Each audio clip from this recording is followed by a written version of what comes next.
ನಮಸ್ಕಾರ. Public express ನ್ಯೂಸ್ಗೆ ಸ್ವಾಗತ. ನಾನು ಮಾಲಾ ಹಸನ್. ಈಗ ಹೆಡ್ಲೈನ್ಸ್.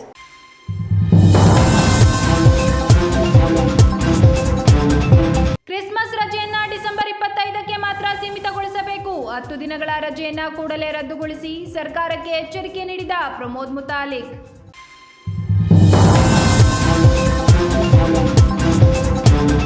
ಮಹಾನಗರ ಪಾಲಿಕೆಯ ತೆರವು ಕಾರ್ಯಾಚರಣೆ, ಡೈರಿ ವೃತ್ತದಲ್ಲಿ ಜೆಸಿಬಿ ಗರ್ಜನೆ. ಇನ್ನು ಕೆಲವು ಪ್ರದೇಶಗಳಲ್ಲಿ ತೆರವು ಕಾರ್ಯಾಚರಣೆ ಮುಂದುವರಿಯುವ ಸಾಧ್ಯತೆ.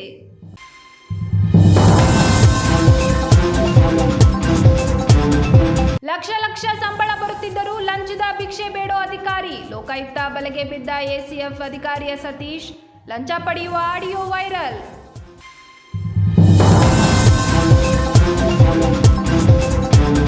ಹಾಸನಗರದ ಸುತ್ತಮುತ್ತ ಪ್ರದೇಶದಿಂದ ಪಕ್ಕದ ರಾಜ್ಯದ ಕೇರಳಕ್ಕೆ ಅತಿ ಹೆಚ್ಚು ಗೋವು ಕಳ್ಳ ಸಾಗಾಣಿಕೆಯಾಗುತ್ತಿದ್ದು ಅವುಗಳನ್ನು ಆದಷ್ಟು ಬೇಗ ಜಿಲ್ಲಾಧಿಕಾರಿ ಮತ್ತು ಜಿಲ್ಲಾ ಪೊಲೀಸ್ ವರಿಷ್ಠಾಧಿಕಾರಿ ಸೂಕ್ತ ಕ್ರಮ ವಹಿಸುವಂತೆ ಶ್ರೀರಾಮ ಸೇನೆ ಮುಖಂಡ ಪ್ರಮೋದ್ ಮುತಾಲಿಕ್ ಅವರು ಆಗ್ರಹಿಸಿದ್ದಾರೆ.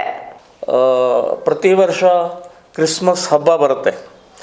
ಕ್ರಿಸ್ಮಸ್ಸು ಈಗ ಡಿಸೆಂಬರ್ 25ನೇ ತಾರೀಕು ಸರ್ಕಾರದಿಂದ ಅಧಿಕೃತವಾದಂಥ ರಜೆಯನ್ನು ಘೋಷಣೆ ಮಾಡಿದೆ, 25.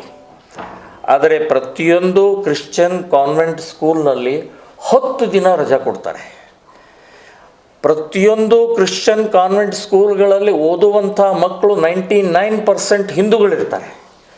ಅಲ್ಲಿಯ ಸಿಬ್ಬಂದಿ 99% ಹಿಂದೂಗಳಿದ್ದಾರೆ.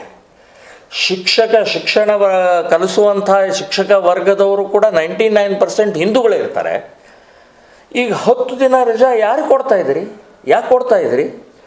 ಬ್ರಿಟಿಷರು ಹೋಗಿ 79 ವರ್ಷ ಆಯ್ತಲ್ಲ, ಇನ್ನೂ ಬ್ರಿಟಿಷರದ್ದು ಗುಲಾಮಗಿರಿಯ ಇದನ್ನು ಕ್ರಿಶ್ಚಿಯನ್ರದ್ದು ಇದನ್ನು ನಮ್ಮ ಹುಡುಗರ ಮೇಲೆ, ನಮ್ಮ ಶಿಕ್ಷಣದ ಮೇಲೆ ಹೇರ್ತಾ ಇದ್ದೀರಿ ಇದು. ಸೊ ಇದು ನಾನು ಈಗಲೇ ಹೇಳ್ತಾ ಇದ್ದೀನಿ, ನಮ್ಮ ಸರ್ಕಾರಕ್ಕೆ ಎಚ್ಚರಿಕೆ ಕೊಡ್ತಾ ಇದ್ದೀವಿ. ಕೂಡಲೇ ಆ 10 ದಿನ ಕೊಡುವಂಥ ರಜೆಯನ್ನು ರದ್ದು ಮಾಡಬೇಕು. ನಮ್ಮ ಮಕ್ಕಳಿಗೆ ಶಿಕ್ಷಣವನ್ನು ಕೊಡಬೇಕು. ನಾವು ಇತ್ತೀಚೆಗೆ ಹೋರಾಟ ಮಾಡಿದ್ದೀವಿ. ಅಧಿಕೃತವಾದಂಥ ದಸರಾ ರಜೆ 10 ದಿನ ಕೊಡ್ತಾರೆ, 15 ದಿನ ಕೊಡ್ತಾರೆ. ಆವಾಗ ಇವರು ಕ್ರಿಶ್ಚಿಯನ್ ಸ್ಕೂಲ್ನವರೆಲ್ಲ ಸ್ಕೂಲ್ಗಳಿಟ್ಟು ಎಕ್ಸಾಮ್ ಇಟ್ಟು ನಮ್ಮ ಹುಡುಗರಿಗೆ ತೊಂದರೆ ಕೊಡ್ತಾರೆ. ಅಂದರೆ ನಮ್ಮ ಮಕ್ಕಳು ಯಾರು ಹಬ್ಬ ಆಚರಣೆ ಮಾಡಬಾರ್ದು, ದಸರಾ ಆಚರಣೆ ಮಾಡಬಾರ್ದು, ಉತ್ಸಾಹದಿಂದ ಇರಬಾರ್ದು ಅನ್ನುವಂಥದ್ದು ಆವಾಗ ಮಾಡ್ತಾರೆ. ಈಗ ದಸರಾ ಕ್ರಿಶ್ಚಿಯನ್ರ ತಮ್ಮ ಹಬ್ಬವನ್ನು ನಮ್ಮ ಹುಡುಗರ ಮೇಲೆ ಹೇರ್ತಾರೆ. ಸೊ ಇದು ನಾನು ಹೇಳೋದು, ಇದನ್ನು ಬಂದಾಗಬೇಕು. ರಜೆಯನ್ನು ಬಂದ್ ಮಾಡಿ 25ನೇ ತಾರೀಕು ಮಾತ್ರ ನಿಮ್ಮ ಕ್ರಿಸ್ಮಸ್ ಆಚರಣೆ ಮಾಡಿ, ಮತ್ತು ಇನ್ನು ಕ್ರಿಶ್ಚಿಯನ್ರು ನಿಮ್ಮ ಮನೆಯಲ್ಲಿ ಬೇಕಾದಷ್ಟು ದಿನ ಆಚರಣೆ ಮಾಡ್ಕೊಳ್ಳಿ. ಆದರೆ ಶಾಲೆಯನ್ನು ಬಂದ್ ಮಾಡಿದರೆ ನಾವು ಇದರ ವಿರುದ್ಧ ಹೋರಾಟವನ್ನು ಮಾಡಬೇಕಾಗತ್ತೆ ಅಂತನ್ನುವಂಥದ್ದು ಎಚ್ಚರಿಕೆಯನ್ನು ನಾನು ಕೊಡ್ತಾ ಇದ್ದೀನಿ. ಈ ಹಾಸನ ಜಿಲ್ಲೆಯಲ್ಲಿ ಗೋವು ಹತ್ಯೆ, ಗೋಕಳ್ಳತನ, ಗೋಮಾಂಸ ಬಹಳ ದೊಡ್ಡ ಪ್ರಮಾಣದಲ್ಲಿ ಸಪ್ಲೈ ಆಗ್ತಾ ಇರುವಂಥದ್ದು ನಮ್ಮ ಕಾರ್ಯಕರ್ತರ ಮೂಲಕ ಈಗಾಗಲೇ ಪೊಲೀಸರಿಗೆ, ಜಿಲ್ಲಾಧಿಕಾರಿಗಳಿಗೆ ಮನವಿಯನ್ನು ಕೊಟ್ಟಿದ್ದಾರೆ. ಆದರೂ ನಿರಂತರವಾಗಿ ಗೋ ಹತ್ಯೆ ಆಗ್ತಾಯಿದೆ. ಕಾನೂನಿದೆ, ಗೋ ಹತ್ಯಾ ನಿಷೇಧ ಕಾನೂನಿದೆ, ಕಾಯ್ದೆ ಇದೆ. ಸೊ ಕಾಯ್ದೆಗೆ ಯಾವುದೇ ರೀತಿಯ ಕಿಮ್ಮತ್ತಿಲ್ಲದೆ, ಬೆಲೆ ಇಲ್ಲದೆ ಇವತ್ತು ನಿರಂತರವಾಗಿ ಓಪನ್ ಆಗಿ ಬಹಿರಂಗವಾಗಿ ಇವತ್ತು ಗೋ ಹತ್ಯೆ ಆಗ್ತಾ ಇರುವಂಥದ್ದು ಈ ಜಿಲ್ಲಾಧಿಕಾರಿಗಳಿಗೆ, ಜಿಲ್ಲಾ ವರಿಷ್ಠ ಪೊಲೀಸ್ ಅಧಿಕಾರಿಗಳಿಗೆ ಗಮನದಲ್ಲಿಲ್ವಾ? ನಿಮಗೆ ಕಣ್ಣಿಗೆ ಕಾಣ್ತಾ ಇಲ್ವಾ? ನಾವೇನಾದರೂ ಹಿಡಿದ್ರೆ ಗಲಭೆ ಆಗುತ್ತೆ, ಕೋಮು ಗಲಭೆ ಆಗುತ್ತೆ, ನಮ್ಮ ಮೇಲೆ, ಹುಡುಗರ ಮೇಲೆ ಕೇಸ್ ಹಾಕ್ತಾರೆ, ನಮ್ಮ ಕಾರ್ಯಕರ್ತರ ಮೇಲೆ ಕೇಸ್ ಹಾಕ್ತಾರೆ. ಪೊಲೀಸರಿಗೆ ಕಣ್ಣಿಗೆ ಬೀಳೋಲ್ಲ, ಆದರೆ ನಮ್ಮ ಕಣ್ಣಿಗೆ ಬೀಳುತ್ತೆ. ನಮಗೆ ಗೊತ್ತಾಗ್ತಾ ಇದೆ ಎಲ್ಲೆಲ್ಲಿ ಗೋ ಹತ್ಯೆ ಆಗ್ತದೆ, ಎಲ್ಲೆಲ್ಲಿ ಗೋ ಸಪ್ಲೈ ಆಗುತ್ತೆ. 4-5 ಸಂತೆಗಳಲ್ಲಿ, ದನಗಳ ಸಂತೆಗಳಲ್ಲಿ ನಿರಂತರವಾಗಿ ಕಂಟೈನರ್ನಲ್ಲಿ ತೊಗೊಂಡು ಹೋಗ್ತಾ ಇದ್ದಾರೆ. ಸೊ ನಾನು ಜಿಲ್ಲಾಧಿಕಾರಿ ಮತ್ತು ಜಿಲ್ಲಾ ಪೊಲೀಸ್ ವರಿಷ್ಠ ಅಧಿಕಾರಿಗಳಿಗೆ ಹೇಳ್ತಾ ಇದ್ದೀನಿ, ಇನ್ನು ಮುಂದಿನ ದಿನಗಳಲ್ಲಿ ನೀವು ಕಾಯ್ದೆ ಪ್ರಕಾರ, ನಾನು ಹೇಳೋದು ಪ್ರಮೋದ್ ಮುತಾಲಿಕ್ ಹೇಳಿದ್ದಾನೆ, ಶ್ರೀರಾಮ್ ಸೇನೆ ಸಂಘಟನೆ ಹೇಳಿದೆ, ಅಥವಾ ಹಿಂದೂ ಸಂಘಟನೆಗಳು ಒತ್ತಾಯ ಮಾಡ್ತಾ ಇದ್ದೇವೆ ಅಂತಲ್ಲ, ಕಾಯ್ದೆ ಇದೆ ರೀ, ಕಾನೂನಿದೆ. ಏನು ಕಾನೂನಿಗೆ ಅದಕ್ಕೆ ಬೆಲೆ ಇಲ್ವಾ? ಒಂದು ಸರ್ಕಾರ ಕಾನೂನು ಮಾಡಿದಾಗ ಅದು ಪಾಲಿಸಬೇಕು ಅಂತನ್ನುವಂಥ ಜಿಲ್ಲಾಧಿಕಾರಿ, ಜಿಲ್ಲಾ ವರಿಷ್ಠಾಧಿಕಾರಿಗಳಿಗೆ ಅದರ ಸಂಬಂಧಪಟ್ಟ ಜವಾಬ್ದಾರಿ ಇಲ್ವಾ? ಯಾರು ನಾವು ಹಿಂದೂ ಕಾರ್ಯಕರ್ತರು ಮಾತ್ರ ನಮ್ಮದು ಜವಾಬ್ದಾರಿನಾ? ಸೊ ನಿಮ್ಮದು ಜವಾಬ್ದಾರಿ ಇದೆ. ನಿಮ್ಮ ಮನೆಯಲ್ಲಿ ಮಕ್ಕಳು ಕೂಡ ಹಾಲು ಕುಡಿತಾರೆ ಅಂತ ಅನ್ನೋದು ನೆನಪಿಟ್ಕೊಳ್ಳಿ. ಕೃಷಿ ಪ್ರಧಾನವಾದಂಥ ಈ ದೇಶದಲ್ಲಿ ಹಸು ಮತ್ತು ಹಸುವಿನ ವಂಶ ಅತ್ಯಂತ ಮಹತ್ವವನ್ನು ಸ್ಥಾನ ಪಡೆದಿದೆ. ಅದಕ್ಕೆ ಗೋಮಾತಾ ಅಂತ ಹೇಳ್ತೀವಿ, ನಾವು ತಾಯಿಯ ಸ್ಥಾನದಲ್ಲಿ ಇಟ್ಟಿದ್ದೀವಿ. ಸೊ ಅಂಥ ಗೋವನ್ನು ಕಾಯ್ದೆ ಇರುವಂಥ ಸಂದರ್ಭದಲ್ಲೂ ಕೂಡ ಇವತ್ತು ನಿರಂತರವಾಗಿ ಕತ್ತರಿಸ್ತಾ ಇದ್ದಾರೆ, ಕಳ್ತನ ಆಗ್ತಾ ಇದೆ. ಗೋಮಾಂಸ ಕೇರಳಕ್ಕೆ ಹೋಗ್ತಾ ಇದೆ. ಇಲ್ಲಿಂದ ಕೇರಳಕ್ಕೆ ಹೋಗ್ತಾ ಇರುವಂಥದ್ದು ದುದ್ದ, ಗಂಡಸಿ ಹ್ಯಾಂಡ್ ಪೋಸ್ಟ್, ಚನ್ನರಾಯಪಟ್ಟಣ, ಹಿರೇಸಾವಿ, ರಾಮನಾಥಪುರ, ಇಲ್ಲಿ ಎಲ್ಲ ಸ್ಥಾನಗಳಿಂದ ಕೇರಳಕ್ಕೆ ಸಪ್ಲೈ ಆಗ್ತಾ ಇದೆ. ಸೊ ಇನ್ನು ಮುಂದಿನ ದಿನಗಳಲ್ಲಿ ನಾನು ಹೇಳೋದು, ಸರ್ಕಾರ, ಪೊಲೀಸ್ ಇಲಾಖೆಯವರು, ಜಿಲ್ಲಾಧಿಕಾರಿಗಳು ಗಮನ ಕೊಟ್ಟು ಅದನ್ನು ಹದ್ದು ಬಸ್ನಲ್ಲಿ ಇಡಲಿಲ್ಲ ಅಂತಂದರೆ ನಾವು ಅದನ್ನು ತಡಿಬೇಕಾಗತ್ತೆ. ಅವಾಗ ಗಲಾಟೆ ಆಯಿತು, ಗಲಭೆ ಆಯಿತು, ಅದಕ್ಕೆ ಜವಾಬ್ದಾರಿ ನಾವಲ್ಲ, ನೀವು ಜವಾಬ್ದಾರಿ ಆಗ್ತಾರೆ. ಸೊ ಕಾನೂನು ಇದ್ದಾಗಲೂ ನಾವು ಪಾಲಿಸಲಿಲ್ಲ, ಅದಕ್ಕೆ ನಾವು ಪಾಲಿಸ್ತಾ ಇದ್ದೀವಿ, ನಾವು ಅದನ್ನು ಹದ್ದು ಬಸ್ನಲ್ಲಿ ಇಡ್ತಾ ಇದ್ದೀವಿ ಅಂತನ್ನುವಂಥದ್ದು ನಾನು ಇಲ್ಲಿಯ ಜಿಲ್ಲಾಧಿಕಾರಿಗಳಿಗೆ ಆಗ್ರಹವನ್ನು ಮಾಡ್ತಾಯಿದ್ದೀನಿ. ಇನ್ನೊಂದು ಮತ್ತು ಕೊನೆಯದು, ಬಂಗ್ಲಾ ವಲಸಿಗರು, ಮುಸ್ಲಿಮರು ಈ ಜಿಲ್ಲೆಯಲ್ಲಿ ಭಾಳ ದೊಡ್ಡ ಪ್ರಮಾಣದಲ್ಲಿ ನಿರಂತರವಾಗಿ ಬೆಳೀತಾ ಇದ್ದಾರೆ. ವಿಶೇಷವಾಗಿ ಸಕಲೇಶ್ಪುರ, ಅರ್ಕಲ್ಗೂಡು, ಇಲ್ಲೆಲ್ಲವೂ ಕೂಡ ಬಂಗ್ಲಾ ವಲಸಿಗರು, ಮುಸ್ಲಿಂ ವಲಸಿಗರು ಬಂದು ಇವತ್ತು ಅಂದರೆ ಶತ್ರುಗಳು, ವೈರಸ್, ಕ್ಯಾನ್ಸರ್, ದೇಶದ್ರೋಹಿಗಳನ್ನು ನಾವು ಸಾಕ್ತಾ ಇದ್ದೀವಿ ಈ ಜಿಲ್ಲೆಯಲ್ಲಿ. ಸೊ ಇದನ್ನು ನಾನು ಈಗಾಗಲೇ ಸಾಕಷ್ಟು ಸಲ ಎಚ್ಚರಿಕೆ ಕೊಟ್ಟರೂ ಕೂಡ ಯಾವುದೇ ಪರಿಣಾಮ ಆಗಿಲ್ಲ. ಅವ್ರ ಕಡೆಗೆ bogus ID, bogus voter card ಎಲ್ಲ ಬೋಗಸ್ ಇದೆ. ಅದು ಅವ್ರದ್ದು ಒರಿಜಿನಲ್ ಇರುವಂಥವ್ರು ಬಂಗ್ಲಾ ವಲಸಿಗರು, ಬಂಗ್ಲಾ ಮುಸ್ಲಿಮರು ಅಂತನ್ನುವಂಥದ್ದು ಗೊತ್ತಿದ್ದಾಗಲೂ ಕೂಡ ಆಸಾಮ್ದವರು, ಕಲ್ಕತ್ತಾದವರು, ತ್ರಿಪುರಾದವರು ಅಂತ ಹೇಳಿಕೊಂಡು ಬೇರೆ ಬೇರೆ ರೀತಿಯ ID ಮಾಡಿಕೊಂಡು ಇವತ್ತವರು ವಾಸ ಮಾಡ್ತಾ ಇದ್ದಾರೆ. ಇವತ್ತಿಲ್ಲ ನಾಳೆ ಬಹಳ ದೊಡ್ಡ ಕಂಟಕ ಆಗುತ್ತೆ, ದೇಶಕ್ಕೆ ಬಹಳ ದೊಡ್ಡ ಆತಂಕಕಾರಿ ಬೆಳವಣಿಗೆ ಈ ಸಂದರ್ಭದಲ್ಲಿ. ಈಗಾಗಲೇ ಅವರು ಉಲ್ಟಾ ಅಲ್ಲಿಯ ಕಾಫಿ ಎಸ್ಟೇಟಿನ ಮೇಲೆ ಹಲ್ಲೆ ಮಾಡಿದ್ದಾರೆ, ಮಾಲೀಕರ ಮೇಲೆ ಹಲ್ಲೆ ಮಾಡಿದ್ದಾರೆ, ಓಡಿಸ್ತಾ ಇದ್ದಾರೆ, ಏನು ಬೇಕಾದ ನಡೀತಾ ಇದೆ. ಸೊ ನಿಧಾನವಾಗಿ ಒಂದೊಂದು ಹೆಜ್ಜೆ ಮುಂದೆ ಹೋಗ್ತಾ ಇರುವಂಥ ಸಂದರ್ಭದಲ್ಲೂ ಕೂಡ ಜಿಲ್ಲಾಡಳಿತ ಮತ್ತು ಇಲ್ಲಿಯ ಉಸ್ತುವಾರಿ ಮಂತ್ರಿಗಳು ಇದಕ್ಕೆ ಸಂಬಂಧಪಟ್ಟಂಥ ಗಮನವಹಿಸಿ ಅದನ್ನು ಕೂಡಲೇ ಅವರನ್ನು ಒದ್ದು ಹೊರಗೆ ಹಾಕಬೇಕು ಅಂತನ್ನುವಂಥದ್ದು ನಾನು ಹೇಳ್ತಾ ಇದ್ದೀನಿ. ಸೊ 4 ವಿಷಯ ತಮ್ಮ ಮುಂದೆ ಇಟ್ಟಿದ್ದೀನಿ, ಇನ್ನೇನಾದ್ರು ಕೇಳಿ. ನಗರದ ಡೈರಿ ವೃತ್ತ, ಅರಸೀಕೆರೆ ರಸ್ತೆಯಲ್ಲಿ ಇಂದು ಬೆಳಗ್ಗೆಯಿಂದಲೇ ಮಹಾನಗರ ಪಾಲಿಕೆಯ ಬೃಹತ್ ತೆರವು ಕಾರ್ಯಾಚರಣೆ ಜೋರಾಗಿ ನಡೆಯಿತು. ಕಮಿಷನರ್ ಕೃಷ್ಣಮೂರ್ತಿ ಹಾಗೂ AEE ಕವಿತಾ ಅವರ ನೇತೃತ್ವದಲ್ಲಿ ಜೆಸಿಪಿ ಯಂತ್ರಗಳನ್ನು ಬಳಸಿ ಫುಟ್ಪಾತ್ ಮೇಲೆ ನಿರ್ಮಾಣಗೊಂಡಿದ್ದ ಅಂಗಡಿಗಳನ್ನು ತೆರವುಗೊಳಿಸಲಾಯಿತು. ಹಾಸನ ನಗರದ ಡೈರಿ ವೃತ್ತ, ಅರಸೀಕೆರೆ ರಸ್ತೆಯಲ್ಲಿ ಇಂದು ಬೆಳಗ್ಗೆಯಿಂದಲೇ ಮಹಾನಗರ ಪಾಲಿಕೆಯ ಬೃಹತ್ ತೆರವು ಕಾರ್ಯಾಚರಣೆ ಜೋರಾಗಿ ನಡೆಯಿತು. ಕಮಿಷನರ್ ಕೃಷ್ಣಮೂರ್ತಿ ಹಾಗೂ AEE ಕವಿತಾರವರ ನೇತೃತ್ವದಲ್ಲಿ ಜೆಸಿಬಿ ಯಂತ್ರಗಳನ್ನು ಬಳಸಿ ಫುಟ್ಪಾತ್ ಮೇಲೆ ನಿರ್ಮಾಣಗೊಂಡಿದ್ದ ಅಂಗಡಿಗಳನ್ನು ತೆರವುಗೊಳಿಸಲಾಯಿತು. ಡೈರಿ ವೃತ್ತದಿಂದ ಕಾಟಿಹಳ್ಳಿ ಸರ್ಕಲ್ವರೆಗೆ ವ್ಯಾಪಕವಾಗಿ ಅಕ್ರಮವಾಗಿ ಅಡ್ಡಿ ಮಾಡಿದ್ದ ಫುಟ್ಪಾತ್ ಅಂಗಡಿಗಳು ತೆರವಾಗ್ತಿದ್ದಂತೆ ವ್ಯಾಪಾರಿಗಳು ಆಕ್ರೋಶ ವ್ಯಕ್ತಪಡಿಸಿದರು. ಫುಟ್ಪಾತ್ನಲ್ಲಿ ವರ್ಷಗಳಿಂದ ಸಣ್ಣ ಪುಟ್ಟ ವ್ಯಾಪಾರ ನಡೆಸಿಕೊಂಡು ಬಂದಿದ್ದ ಹಲವರು ಮಹಾನಗರ ಪಾಲಿಕೆಯ ಕ್ರಮದ ಬಗ್ಗೆ ಗಂಭೀರ ಅಸಮಾಧಾನ ವ್ಯಕ್ತಪಡಿಸಿದ್ದಾರೆ.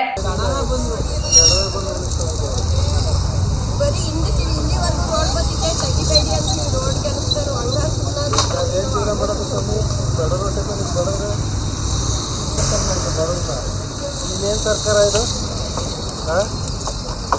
ಸರ್ಕಾರ ಬಡವ್ರು ನೋಡುತ್ತೆ ಅಂದರೆ ಬಡವ್ರು ನುಂಗ್ತೈತೆ ಸರ್ಕಾರ. ಇದ್ರ ಬಗ್ಗೆ ಮೇಲಧಿಕಾರಿ ಯಾರೂ ದಯ ತೋರಲ್ವಾ ಬಡವರಿಗೆ? ಇಲ್ಲ ಕೂಲಿ ಮಾಡ್ಕೊಂಡು ತಿನ್ನೋರಿಗೆ ಏನಾರ ಒಂದು ದಾರಿ ಮಾಡ್ಬೇಕು ಸರ್ಕಾರದಿಂದ.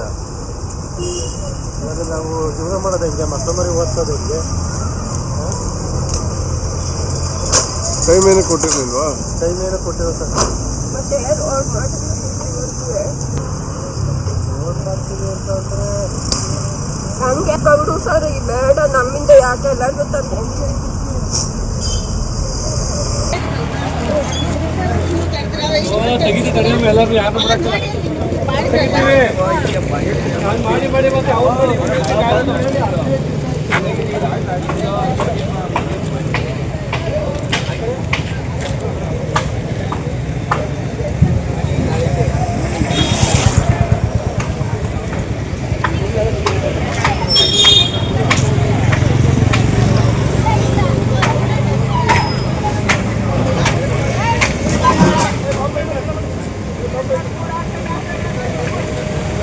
ಈ ಸಂಬಂಧ ಕಮಿಷನರ್ ಕೃಷ್ಣಮೂರ್ತಿ ಹಾಗೂ ಎಡಬಲಿ ಕವಿತಾರವರು ಮಾಧ್ಯಮದೊಂದಿಗೆ ಮಾತನಾಡಿ ತೆರವು ಕಾರ್ಯಾಚರಣೆ ಬಗ್ಗೆ ಮಾಹಿತಿ ನೀಡಿದ್ದಾರೆ.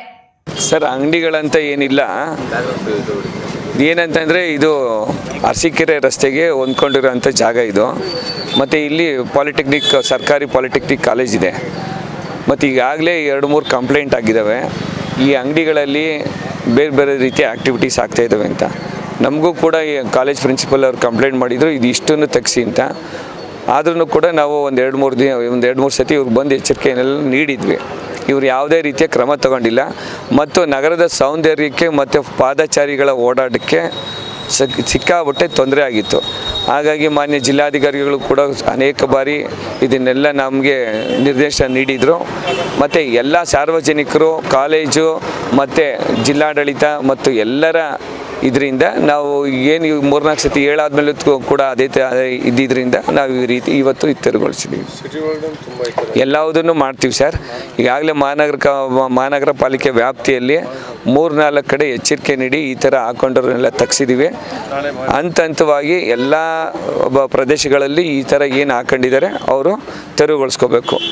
ಮತ್ತು ಇವರು ಏನು ಈ ಥರ ಹಾಕಿದರೆ ಅವ್ರಿಗೆ ನಮ್ಮ ಮಹಾನಗರ ಪಾಲಿಕೆಯಿಂದ ಒಂದು ಸ್ಪಷ್ಟ ನಿರ್ದೇಶನ, ಯಾವುದೇ ಕಾರಣಕ್ಕೂ ಈ ಥರ ಟೆಂಪ್ರವರಿ ಸ್ಟ್ರಕ್ಚರ್ನ ಪರ್ಮನೆಂಟ್ ಸ್ಟ್ರಕ್ಚರಾಗಿ ಮಾಡಿಕೊಂಡು ಅನಧಿಕೃತವಾಗಿ ಫುಟ್ಪಾತ್ನ ಎಂಕ್ರೋಚ್ ಮಾಡ್ಕೊಂಡು ಈ ಥರ ಇಟ್ಟರೆ ಮುಂದಿನ ದಿನಗಳಲ್ಲಿ ಯಾವುದೇ ಕಾರಣಕ್ಕೂ ಇದನ್ನು ತೆರವುಗೊಳಿಸ್ತೀವಿ. ಈಗಾಗಲೇ ಅದು ಅವ್ರಿಗೆ 3-4 ಸತಿ ಎಚ್ಚರಿಕೆ ನೀಡಾಗಿದೆ.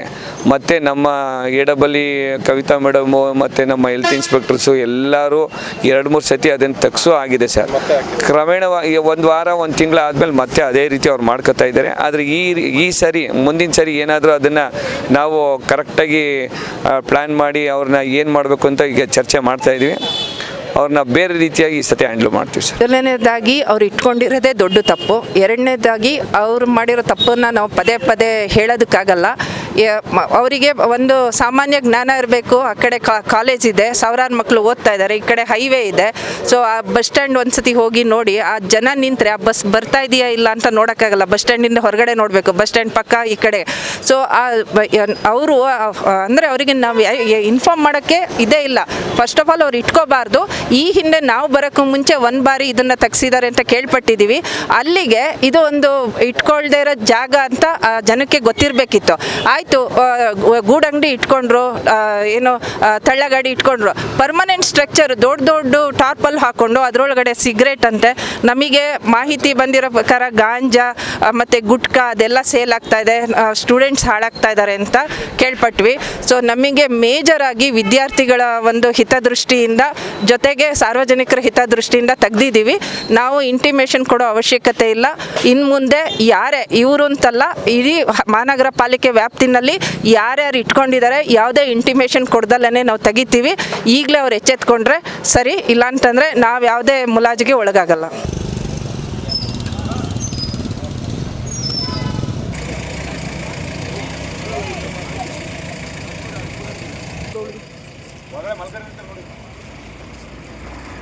ಮಹಾನಗರ ಪಾಲಿಕೆಯ ತೆರವು ಕಾರ್ಯಾಚರಣೆ ಇನ್ನು ಕೆಲವು ಪ್ರದೇಶಗಳಲ್ಲೂ ಮುಂದುವರಿಯುವ ಸಾಧ್ಯತೆ ಇದೆ.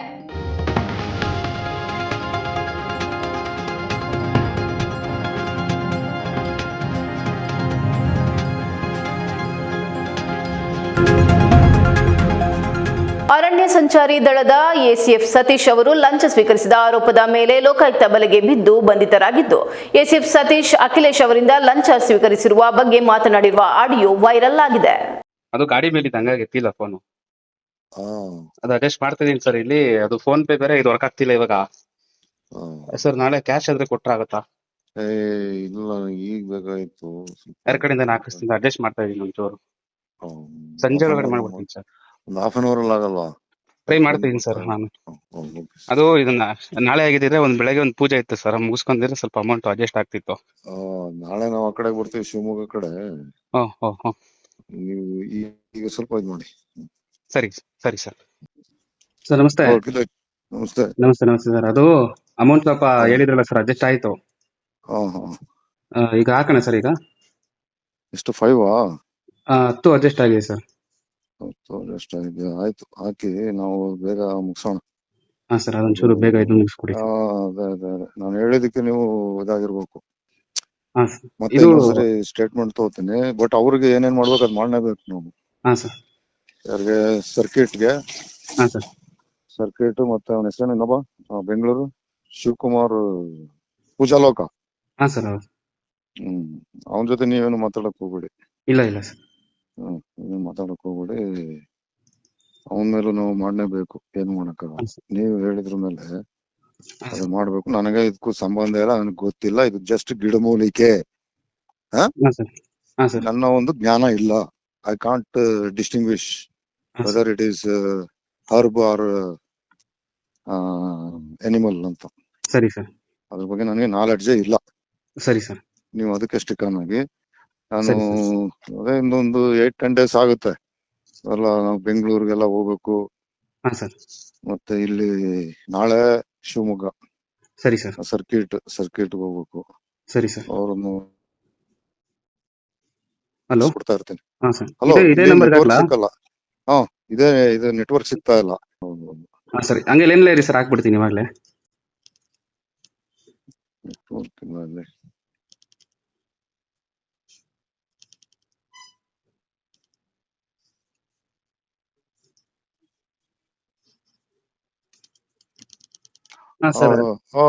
ರಿಸೀವ್ಡ್ ಅದು ಹಾಕಿದ್ದೀನಿ ಸರ್.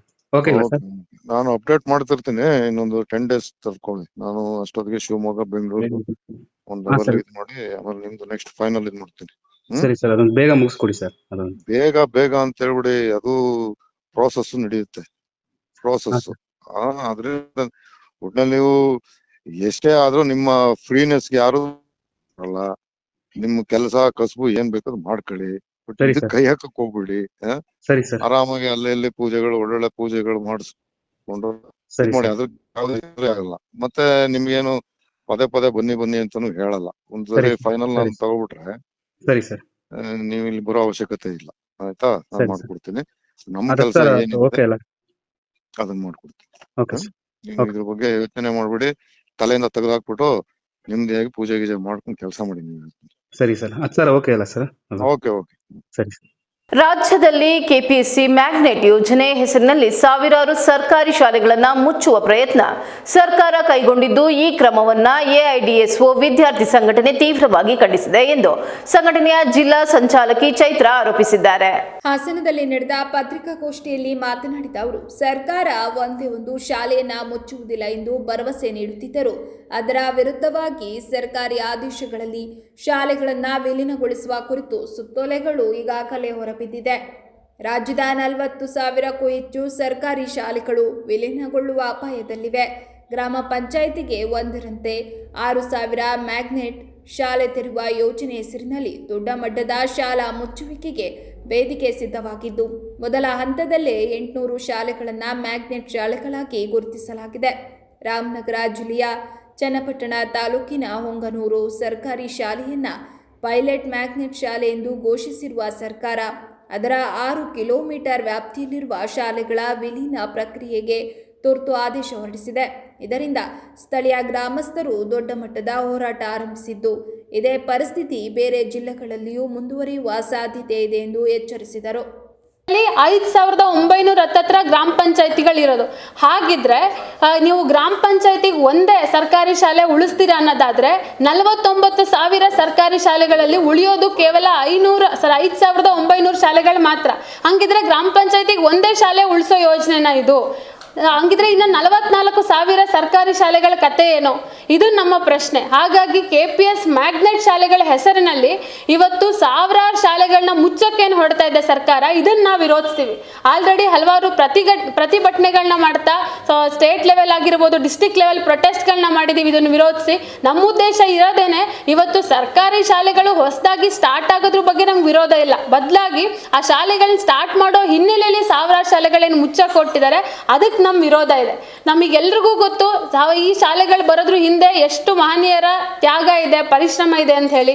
ಸಾವಿತ್ರಿಬಾಯಿ ಫುಲೆಯಿಂದ ಹಿಡಿದು, ವಿದ್ಯಾಸಾಗರಿಂದ ಹಿಡಿದು, ಜ್ಯೋತಿಬಾ ಫುಲೆಯಿಂದ ಹಿಡಿದು ಇಡೀ ಲೈಫ್ನ, ಇಡೀ ಜೀವನ ಅವರು ಕೊಟ್ಟಿರೋದು ಶಾಲೆಗಳು ಬರಬೇಕು, ಶಿಕ್ಷಣ ಸಿಗಬೇಕು ಪ್ರತಿಯೊಬ್ಬರಿಗೂ ಅಂತ ಹೇಳಿ. ಆಗಿದ್ರೆ ಆ ಉದ್ದೇಶಕ್ಕೆ ಇವರು ಯಾವ ಏಟ್ ಕೊಡಕ್ಕೆ ಹೊರಟಿದ್ದಾರೆ? ಅವ್ರ ಉದ್ದೇಶ ಈಡೇರುತ್ತಾ? ಈ ರೀತಿ KPS ಮ್ಯಾಗ್ನೆಟ್ ಶಾಲೆಯಲ್ಲಿ ಸಾವಿರಾರು ಶಾಲೆಗಳನ್ನ ಮುಚ್ಚೋದು, ಇದು ಅವ್ರ ಆಶಯನ ಉಳಿಸೋ ಕೆಲಸನ? ಇದನ್ನ ನಾವು ಪ್ರಶ್ನೆ ಮಾಡ್ತಾ ಇದೀವಿ. ಮತ್ತು ಈ ಶಾಲೆಗಳನ್ನ ಓಪನ್ ಮಾಡೋದಕ್ಕೆ ಏನು KPS ಮ್ಯಾಗ್ನೆಟ್ ಶಾಲೆಗಳನ್ನ 2,000 ಕೋಟಿ ಸಾಲ ತಗೊಂಡಿದ್ದಾರೆ ಇವರು, ADB ಅಂತ ಹೇಳಿ, ಇನ್ನು ಏಷ್ಯನ್ ಡೆವಲಪ್ಮೆಂಟ್ ಬ್ಯಾಂಕ್ಸ್ ಇದ್ದ. ಹಾಗಿದ್ರೆ ಸರ್ಕಾರದಲ್ಲಿ ಹಣ ಇಲ್ವಾ? ಜನರ ಟ್ಯಾಕ್ಸ್ ಎಲ್ಲಿ? ಏನು ಶಿಕ್ಷಣಕ್ಕೆ ಅಂತ ಎತ್ತಿಡುವಂಥ ಬಜೆಟ್ ಅಮೌಂಟ್ ಎಲ್ಲಿದೆ? ಯಾಕೆ ಇವ್ರು ಸಾಲಗಳನ್ನ ತಗೊಂಡು ಮಾಡ್ಕೋಬೇಕು? ಮತ್ತು ಆ ಸಾಲಗಳು ಅವರು ಯಾವುದೇ ಕಂಡೀಷನ್ ಇಲ್ಲೇ ಕೊಡ್ತಾ ಇದ್ದಾರೆ ಇವತ್ತು? ಇದನ್ನ ನಮ್ಮ ಪ್ರಶ್ನೆ ಕೇಳ್ತಾ ಇದೀವಿ ನಾವು. ಹಾಗಾಗಿ ಈ ಸಾಲಗಳನ್ನ ತಗೊಂಡು ಶಾಲೆಗಳನ್ನ ಮುಚ್ಚೋ ಕೆಲಸ ಏನು ಮಾಡ್ತಾ ಇದ್ದಾರೆ, ನಾವು ಅದನ್ನ ವಿರೋಧಿಸ್ತೀವಿ. ಈ ಮೂಲಕ KPS ಮ್ಯಾಗ್ನೆಟ್ ಶಾಲೆಗಳು ಏನು ಮಾಡಕ್ಕೆ ಹೊರಟಿದ್ದಾರೆ ಅದನ್ನ ವಿರೋಧಿಸಿ KPS ಶಾಲೆಗಳು ಓಪನ್ ಆಗಲಿ, ಫೆಸಿಲಿಟೀಸ್ ಬರಲಿ. ಅವರು ಬಸ್ಗಳನ್ನ ಬಿಡ್ತಾರಂತೆ, ಸೊ ಬಸ್ಗಳನ್ನ ಬಿಟ್ಟರು ಒಳ್ಳೇದು ಆ KPS ಶಾಲೆಗಳನ್ನ. ಆದರೆ ಇವ್ರು ಹೇಳ್ತಿದಾರಲ್ಲ, ನಾವು ಎಲ್ಲ KPS ಶಾಲೆಗಳನ್ನ ಸ್ಟಾರ್ಟ್ ಮಾಡಿ ಸಣ್ಣ ಪುಟ್ಟ ಶಾಲೆಗಳನ್ನ 50ಕ್ಕಿಂತ ಕಡಿಮೆ ಮಕ್ಕಳ ಸಂಖ್ಯೆ ಇರೋ ಶಾಲೆಗಳನ್ನ ಮರ್ಜ್ ಮಾಡಿ ನಾವು ಆ ಶಾಲೆಗಳು KPS ಬಿಡ್ತೀವಿ, ಏನೋ ಬಸ್ಗಳನ್ನ ಬಿಡ್ತೀವಿ ಅಂತ ಹೇಳಿ. ಅದನ್ನ ನಾವು ವಿರೋಧಿಸ್ತೀವಿ. ಯಾಕಂತ ಹೇಳಿದ್ರೆ ಇವಾಗ ಆಲ್ರೆಡಿ ಇರೋ ಶಾಲೆಗಳಿಗೇನೆ ಎಷ್ಟೊಂದು ಕಡೆ ಬಸ್ಗಳಿಲ್ಲದೆ ಮಕ್ಕಳು 2-3 ಕಿಲೋಮೀಟರ್ ನಡ್ಕೊಂಡು ಓಡಾಡೋ ಪರಿಸ್ಥಿತಿ ಇದೆ. ಇವಾಗ್ಲೂ ಎಷ್ಟೋ ಜನ ಏನು ಬೇರೆ ಬೇರೆ ತಾಲೂಕಿಂದ ಇಲ್ಲಿ ಸಿಟಿಗೆ ಡಿಗ್ರಿಗೆ, ಮಾಸ್ಟರ್ ಡಿಗ್ರಿಗೆ, ಇಂಜಿನಿಯರಿಂಗ್ ಬರೋ ವಿದ್ಯಾರ್ಥಿಗಳು ಇವಾಗ್ಲೂ ನಮಗೆ ಫೋನ್ ಮಾಡ್ತಾರೆ, ಅಕ್ಕ ಬಸ್ಗಳಿಲ್ಲ ನಮ್ಮ ಊರಿಂದ ಬರೋದಕ್ಕೆ. ಬೆಳಿಗ್ಗೆ 2 ಬಸ್ ಬರುತ್ತೆ, ಇನ್ನು ಸಂಜೆ ಏನು ಈವ್ನಿಂಗ್ ಒಂದು 2 ಅಥವಾ 3 ಬಸ್ ಬರುತ್ತೆ. 2-3 ಬಸ್ಸಲ್ಲಿ ನಾವೆಲ್ಲ ಸ್ಟೂಡೆಂಟ್ಸು ಮತ್ತೆ ಕೆಲಸಕ್ಕೆ ಹೋಗುವಂಥ ಜನರು ಹೆಂಗೆ ಓಡಾಡೋಕ್ಕಾಗತ್ತೆ? ಫುಲ್ ರಶ್ ಆಗಿರುತ್ತೆ, ಬಸ್ಸು ನಿಂತರೂ ಹತ್ಕೊಳ್ಳೋಕ್ಕಾಗಲ್ಲ. ಈ ಪರಿಸ್ಥಿತಿ ಇದೆ. ಈ ಪರಿಸ್ಥಿತಿ ಇದನ್ನ ಸಾಲ್ವ್ ಮಾಡಬೇಕೇ ಹೊರತು ಬದಲಾಗಿ ಇವತ್ತು ನಾವು ಇದನ್ನ ಸಾಲ್ವ್ ಮಾಡೋಕ್ಕೆ ಆಗದೆ ಇರೋಂಥ ಸರ್ಕಾರ ಇನ್ನೂ ನಾವು ಹೊಸ ಶಾಲೆಗಳನ್ನ ಸ್ಟಾರ್ಟ್ ಮಾಡಿ ಸಾವಿರಾರು ಬಸ್ಗಳನ್ನ ನಾವು ಬಿಡ್ತೀವಿ ಎಲ್ಲದಕ್ಕೂ ಅಂತ ಹೇಳ್ತಾರಲ್ಲ, ಇದು ನಂಬೋ ಮಾತಾ? ಇದು ನಮ್ಮ ಪ್ರಶ್ನೆ. ಹಾಗಾಗಿ ಇವರು ಏನು KPS ಮ್ಯಾಗ್ನೆಟ್ ಹೆಸರಲ್ಲಿ ಶಾಲೆಗಳನ್ನ ಮುಚ್ಚಕ್ಕೆ ಹೊರಟಿದ್ದಾರೆ, ಅದಕ್ಕೆ ನಮ್ಮ ಒಪ್ಪಿಗೆ ಇಲ್ಲ. ಯಾವುದೇ ಕಾರಣಕ್ಕೂ ಒಂದೇ ಒಂದು ಶಾಲೆ ಕೂಡ ಮುಚ್ಚಬಾರದು. ಒಂದು ಕಡೆ ಶಿಕ್ಷಣ ಸಚಿವರೇ ಹೇಳಿದ್ರು ನಾವು ಒಂದೇ ಒಂದು ಶಾಲೆನೂ ಮುಚ್ಚೋದಿಲ್ಲ, ಏನು ನಾವು ಶಾಲೆಗಳನ್ನ ಉಳಿಸ್ತೀವಿ ಅಂತ ಹೇಳಿ. ಆಗಿದ್ಮೇಲೆ ಸರ್ಕ್ಯುಲರ್ ಯಾಕೆ ಬಿಡ್ತೀರಾ? ಸರ್ಕ್ಯುಲರ್ ಇರೋದ್ರಲ್ಲೇ ನೀವೇ ಹೇಳಿಕೆ ಕೊಟ್ಟಿದ್ದೀರಾ, ಶಿಕ್ಷಣ ಸಚಿವರೇನೆ ನಾವು 50ಕ್ಕಿಂತ ಕಡಿಮೆ ಇರೋ ಮಕ್ಕಳು ಕಡಿಮೆ ಇರೋ ಶಾಲೆಗಳನ್ನ ನಾವು ಮರ್ಜ್ ಮಾಡ್ತೀವಿ ಅಂತ ಹೇಳಿ. ಇದೇನು ಹೇಳಿಕೆ ಹಂಗಿದ್ರೆ? ಮತ್ತು 50ಕ್ಕಿಂತ ಕಡಿಮೆ ಇರೋ ಮಕ್ಕಳು ಕಡಿಮೆ ಇರೋ ಶಾಲೆಗಳನ್ನ ಮರ್ಜ್ ಮಾಡ್ತೀವಿ ಅಂತ ಹೇಳಿ 50ಕ್ಕಿಂತ ಹೆಚ್ಚು ಮಕ್ಕಳಿರೋ ಶಾಲೆಗಳನ್ನ ನೀವು ಮರ್ಜ್ ಮಾಡೋದಕ್ಕೆ ಲಿಸ್ಟ್ ಬಿಟ್ಟಿದ್ದೀರಾ. ಚನ್ನಪಟ್ಟಣ ನಮಗೆ ಉದಾಹರಣೆಯಾಗಿ ನಿಂತಿದೆ. ಇದು ಏನು ಆಗಿದ್ರೆ? ಇದನ್ನ ನಾವು ಪ್ರಶ್ನೆ ಮಾಡ್ತಿದ್ದೀವಿ ಸರ್ಕಾರಕ್ಕೆ. ಸೊ ಈ ಮೂಲಕ ಯಾವುದೇ ಕಾರಣಕ್ಕೂ ಒಂದೇ ಒಂದು ಶಾಲೆಯನ್ನು ಮುಚ್ಚಲ್ಲ ಅಂತ ನೀವು ಹೇಳಿದ್ರಲ್ಲ, ಅದು ಎಷ್ಟು ಸತ್ಯ? ಇದು ನಮ್ಮ ಪ್ರಶ್ನೆ ಸರ್ಕಾರಕ್ಕೆ. ಮತ್ತು ಹಾಸನದಲ್ಲೂ ಕೂಡ ಹತ್ತತ್ರ 1900 ಶಾಲೆಗಳು ಮುಚ್ಚೋಗ್ತವೆ ಹಾಸನ ಡಿಸ್ಟ್ರಿಕ್ಟ್ಸಲ್ಲೂ. ಆ ಪಟ್ಟಿ ಕೂಡ ಇವತ್ತು ನಾವು ಬಿಡುಗಡೆ ಮಾಡ್ತಾ ಇದ್ದೀವಿ. ರಾಜ್ಯ ಕಾಂಗ್ರೆಸ್ ಸರ್ಕಾರ ಬಡವರ ಹಿತವನ್ನ ಮರೆತು ಕೇವಲ ಸಿಎಂ ಕುರ್ಚಿಗಾಗಿ ಕಳೆದ 2 ವರ್ಷಗಳಿಂದ ಕಾದಾಟ ಮಾಡುತ್ತಾ ಅಭಿವೃದ್ಧಿಗೆ ಒತ್ತು ನೀಡದೆ ರಾಜ್ಯ ಖಜಾನೆಯನ್ನ ಲೂಟು ಮಾಡುತ್ತಿದ್ದಾರೆ ಎಂದು ಶಾಸಕ HT ರೇವಣ್ಣ ರಾಜ್ಯ ಸರ್ಕಾರದ ವಿರುದ್ಧ ತೀವ್ರ ವಾಗ್ದಾಳಿ ನಡೆಸಿದ್ದಾರೆ. ಬೇಲೂರು ತಾಲೂಕಿನ ಹೆಬ್ಬಾಳು ಹಾಲು ಉತ್ಪಾದಕರ ಸಹಕಾರ ಸಂಘದ ನೂತನ ಕಟ್ಟಡವನ್ನು ಉದ್ಘಾಟನೆ ನಡೆಸಿ ಮಾತನಾಡಿದ ಅವರು, ರಾಜ್ಯದಲ್ಲಿ ಗ್ಯಾರಂಟಿ ಆಮಿಷ ಮೂಲಕ ಅಧಿಕಾರ ಹಿಡಿದ ಕಾಂಗ್ರೆಸ್ ಸರ್ಕಾರ ಯಾವುದೇ ಅಭಿವೃದ್ಧಿ ಕೆಲಸ ಮಾಡುತ್ತಿಲ್ಲ. ರೈತಾಪಿ ವರ್ಗ ಕಷ್ಟಪಟ್ಟು ಬೆಳೆದ ಮುಸುಕಿನ ಜೋಳಕ್ಕೆ ಬೆಂಬಲ ಬೆಲೆ ನೀಡಿ ಜೋಳ ಖರೀದಿಸುವ ಬದಲು ಶಾಸಕರನ್ನ ಖರೀದಿಗೆ ಕಾಂಗ್ರೆಸ್ ಸರ್ಕಾರ ಮುಂದಾಗಿದೆ ಎಂದು ವ್ಯಂಗ್ಯವಾಡಿದ ಅವರು, ಬೆಳೆ ಪರಿಹಾರ ನೀಡುವಲ್ಲಿ ಸಂಪೂರ್ಣ ವಿಫಲವಾಗಿದ್ದಾರೆ. ರೈತರಿಗೆ ಸಿಗುವ ಸಹಾಯಧನಗಳಿಗೆ ಕತ್ತರಿ ಪ್ರಯೋಗ ಮಾಡಿದ್ದಾರೆ ಎಂದರು. ಕಾರ್ಯಕ್ರಮದಲ್ಲಿ ಬೇಲೂರು ಶಾಸಕ HK ಸುರೇಶ್, ಮಾಜಿ ಶಾಸಕ KS Lingesh, Hassan DCC bank ನಿರ್ದೇಶಕ MA ನಾಗರಾಜ್, ಹಾಲಿನ ಡೈರಿ ಅಧ್ಯಕ್ಷ ರೇಣುಕಯ್ಯ, ನಿರ್ದೇಶಕ ರಾಮಚಂದ್ರೇಗೌಡ, BM ದೊಡ್ಡವೀರೇಗೌಡ, ಗ್ರಾಮ ಪಂಚಾಯಿತಿ ಅಧ್ಯಕ್ಷೆ ಧ್ರುವಕುಮಾರಿ, ವಿಸ್ತರಣಾಧಿಕಾರಿ ಪುಟ್ಟರಾಮು, ಸಹಾಯಕ ವ್ಯವಸ್ಥಾಪಕ ದಿನೇಶ್, ಸುರೇಶ್, ಕಾರ್ಯದರ್ಶಿ ಶಂಕರೇಗೌಡ, ಮಾಜಿ ಅಧ್ಯಕ್ಷರಾದ ಶಾಂತಮೂರ್ತಿ, ಮಲ್ಲೇಗೌಡ, ಚಂದ್ರಶೇಖರಯ್ಯ, ಭುವನೇಶ್, ವಿಘ್ನೇಶಯ್ಯ, ಜಗದೀಶ್, ತೀರ್ಥನಾಂದ್, ಮೋಹನ್, ಉಮೇಶ್, ಜಗದೀಶ್, ವೇದಮೂರ್ತಿ, ನಂಜೇಶ್, ದಾನಮ್ಮ ಸೇರಿದಂತೆ ಇನ್ನು ಮುಂತಾದವರು ಹಾಜರಿದ್ದರು. ಆ BMCನ ಮಾಡಿಸ್ಕೊಡ್ತೀನಿ. BMC ಮಾಡಿಸ್ತೀನಿ. ಆ BMCಗೆ ಬೇಕಾಗುವಂಥ ದುಡ್ಡನ್ನು ಕೊಡಿಸ್ಕೊಡ್ತೀನಿ. ಎರಡೂ ಮಾಡ್ತೀನಿ. ಇನ್ನೊಂದು 100 ವ್ಯಾಟ್ ಬೇಕು ಅಂತ ಹೇಳಿದೆ. 50% ಸಬ್ಸಿಡಿ ವ್ಯಾಟ್. ಅದು ಮತ್ತೆ ಇದು ನಮ್ಮ ಫುಲ್ ಕಟ್ ಮಾಡೋದು ಇದೈತಲ್ಲ, ಜಾಬ್ ಕಟ್ಟರ್ ಬೇಕು ಅಂತಾರೆ, ಎರಡೂ ಕೊಡಿಸ್ಕೊಡ್ತೀನಿ. ಮತ್ತೆ ಇನ್ನೊಂದನ್ನ ನಿಜವಾಗಿ ಯಾರು ಹಸುಗಳು ತಗೋತಾರೆ ಅಂದರೆ ಜಿಲ್ಲಾ ಬ್ಯಾಂಕ್ ಹೇಳ್ತೀನಿ, ನಾಗರಾಜ್ ಇರ್ತಾರೆ, ಜಿಲ್ಲಾ ಬ್ಯಾಂಕ್ ಅಧ್ಯಕ್ಷರಿಗೆ ಹೇಳ್ತೀನಿ, ನೀವು ನಿಜವಾಗಿದ್ದರೆ 1 ಲಕ್ಷ ಅಥವಾ 2 ಲಕ್ಷವರೆಗೆ ನಾನು ಸಾಲ ಕೊಡಿಸ್ಕೊಡ್ತೀನಿ. ಆಗಲ್ಲ ಅಂತ ಇದ್ರು 150 ಕೋಟಿ ರೂಪಾಯಿ ಕುಮಾರಣ್ಣ ಕೈ ಕೊಡಿಸಿದ್ವಿ.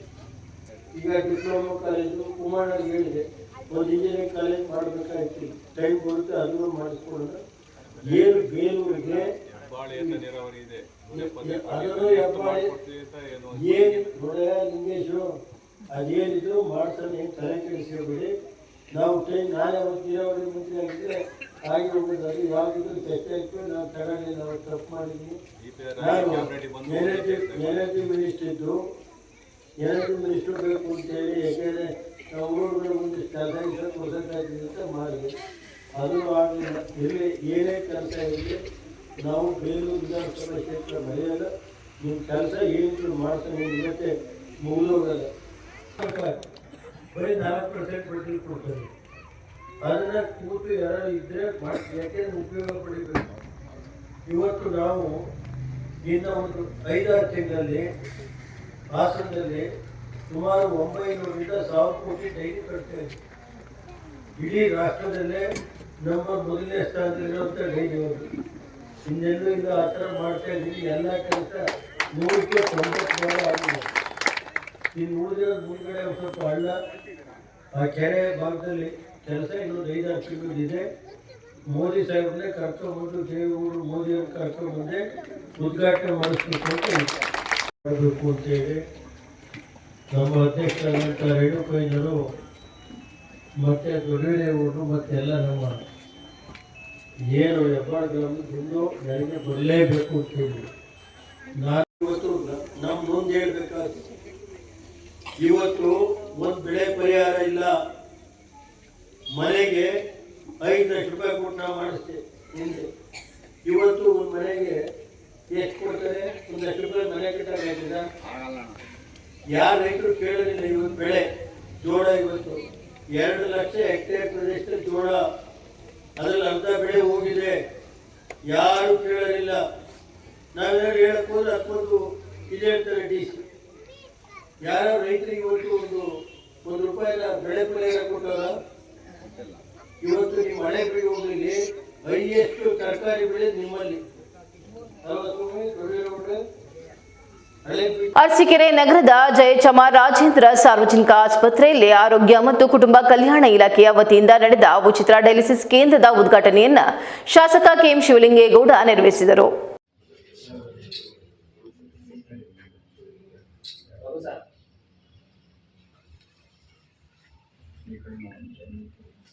ದೀಪ ಬೆಳೆದಂಗೆ ಬೆಳೆಯಬೇಕು.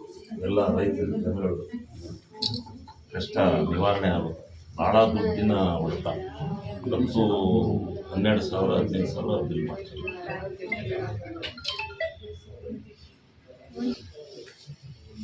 ಹಚ್ಚ್ರಿ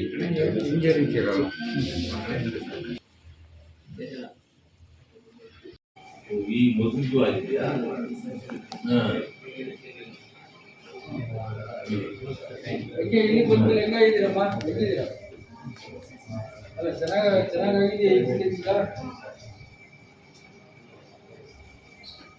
ಬೇರೆ ಕಡೆ ಮಾಡಿಸ್ತಿದ್ದವ್ರಿಗೆಲ್ಲ ಇಲ್ಲಿ ಮತ್ತೆ ಕರೆದಿದ್ದೀವಿ ಸರ್. ನಮ್ಮ ತಾಲೂಕು ಹಾಸನಲ್ಲಿ ಅಲ್ಲಿ ಬೇಗ ಬರ್ರಿ.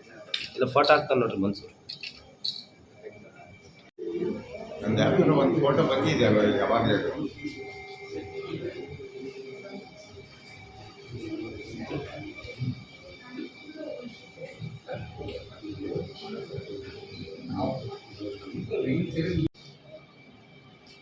ಈ ದಿವಸ ಅರಸೀಕೆರೆ ಸರ್ಕಾರಿ ಆಸ್ಪತ್ರೆಯಲ್ಲಿ ಡಯಾಲಿಸಿಸ್ ಘಟಕವನ್ನು ಪ್ರಾರಂಭ ಮಾಡಿದ್ದೀವಿ.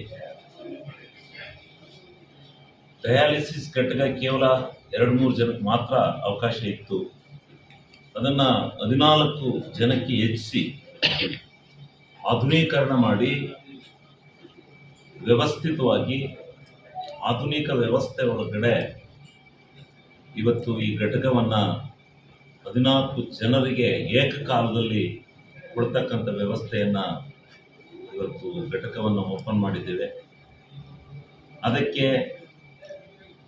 ಶ್ರಮಿಸಿರ್ತಕ್ಕಂಥ ಸಿಬ್ಬಂದಿ ವರ್ಗಕ್ಕೆ, ನಮ್ಮ ರಕ್ಷಾ ಸಮಿತಿ ಸದಸ್ಯರಿಗೆ ಎಲ್ಲರಿಗೂ ನಾನು ಧನ್ಯವಾದಗಳನ್ನು ಅರ್ಪಿಸುವುದರ ಜೊತೆಗೆ ಸಾರ್ವಜನಿಕರಲ್ಲಿ ಒಂದು ಮನವಿ ಮಾಡ್ತಾ ಇದ್ದೀನಿ.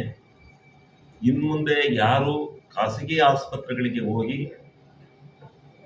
5-7 ಸಾವಿರ ರೂಪಾಯಿ ಹಣವನ್ನು ಕೊಟ್ಟು ನೀವು ಡಯಾಲಿಸಿಸನ್ನು ಮಾಡಿಸ್ಕೊಳ್ತಕ್ಕಂಥದ್ದನ್ನು ನಿಲ್ಲಿಸಿ, ಇದರಲ್ಲಿ 3-4 ಶಿಫ್ಟ್ನಲ್ಲಿ ಒಂದು ದಿವಸಕ್ಕೆ 40-50 ಜನಕ್ಕೆ ಬೇಕಾದ್ರೂ ಡಯಾಲಿಸಿಸನ್ನು ಮಾಡ್ತಕ್ಕಂಥ ವ್ಯವಸ್ಥೆಯನ್ನು ಇವತ್ತು ಕಲ್ಪಿಸಲಾಗಿದೆ.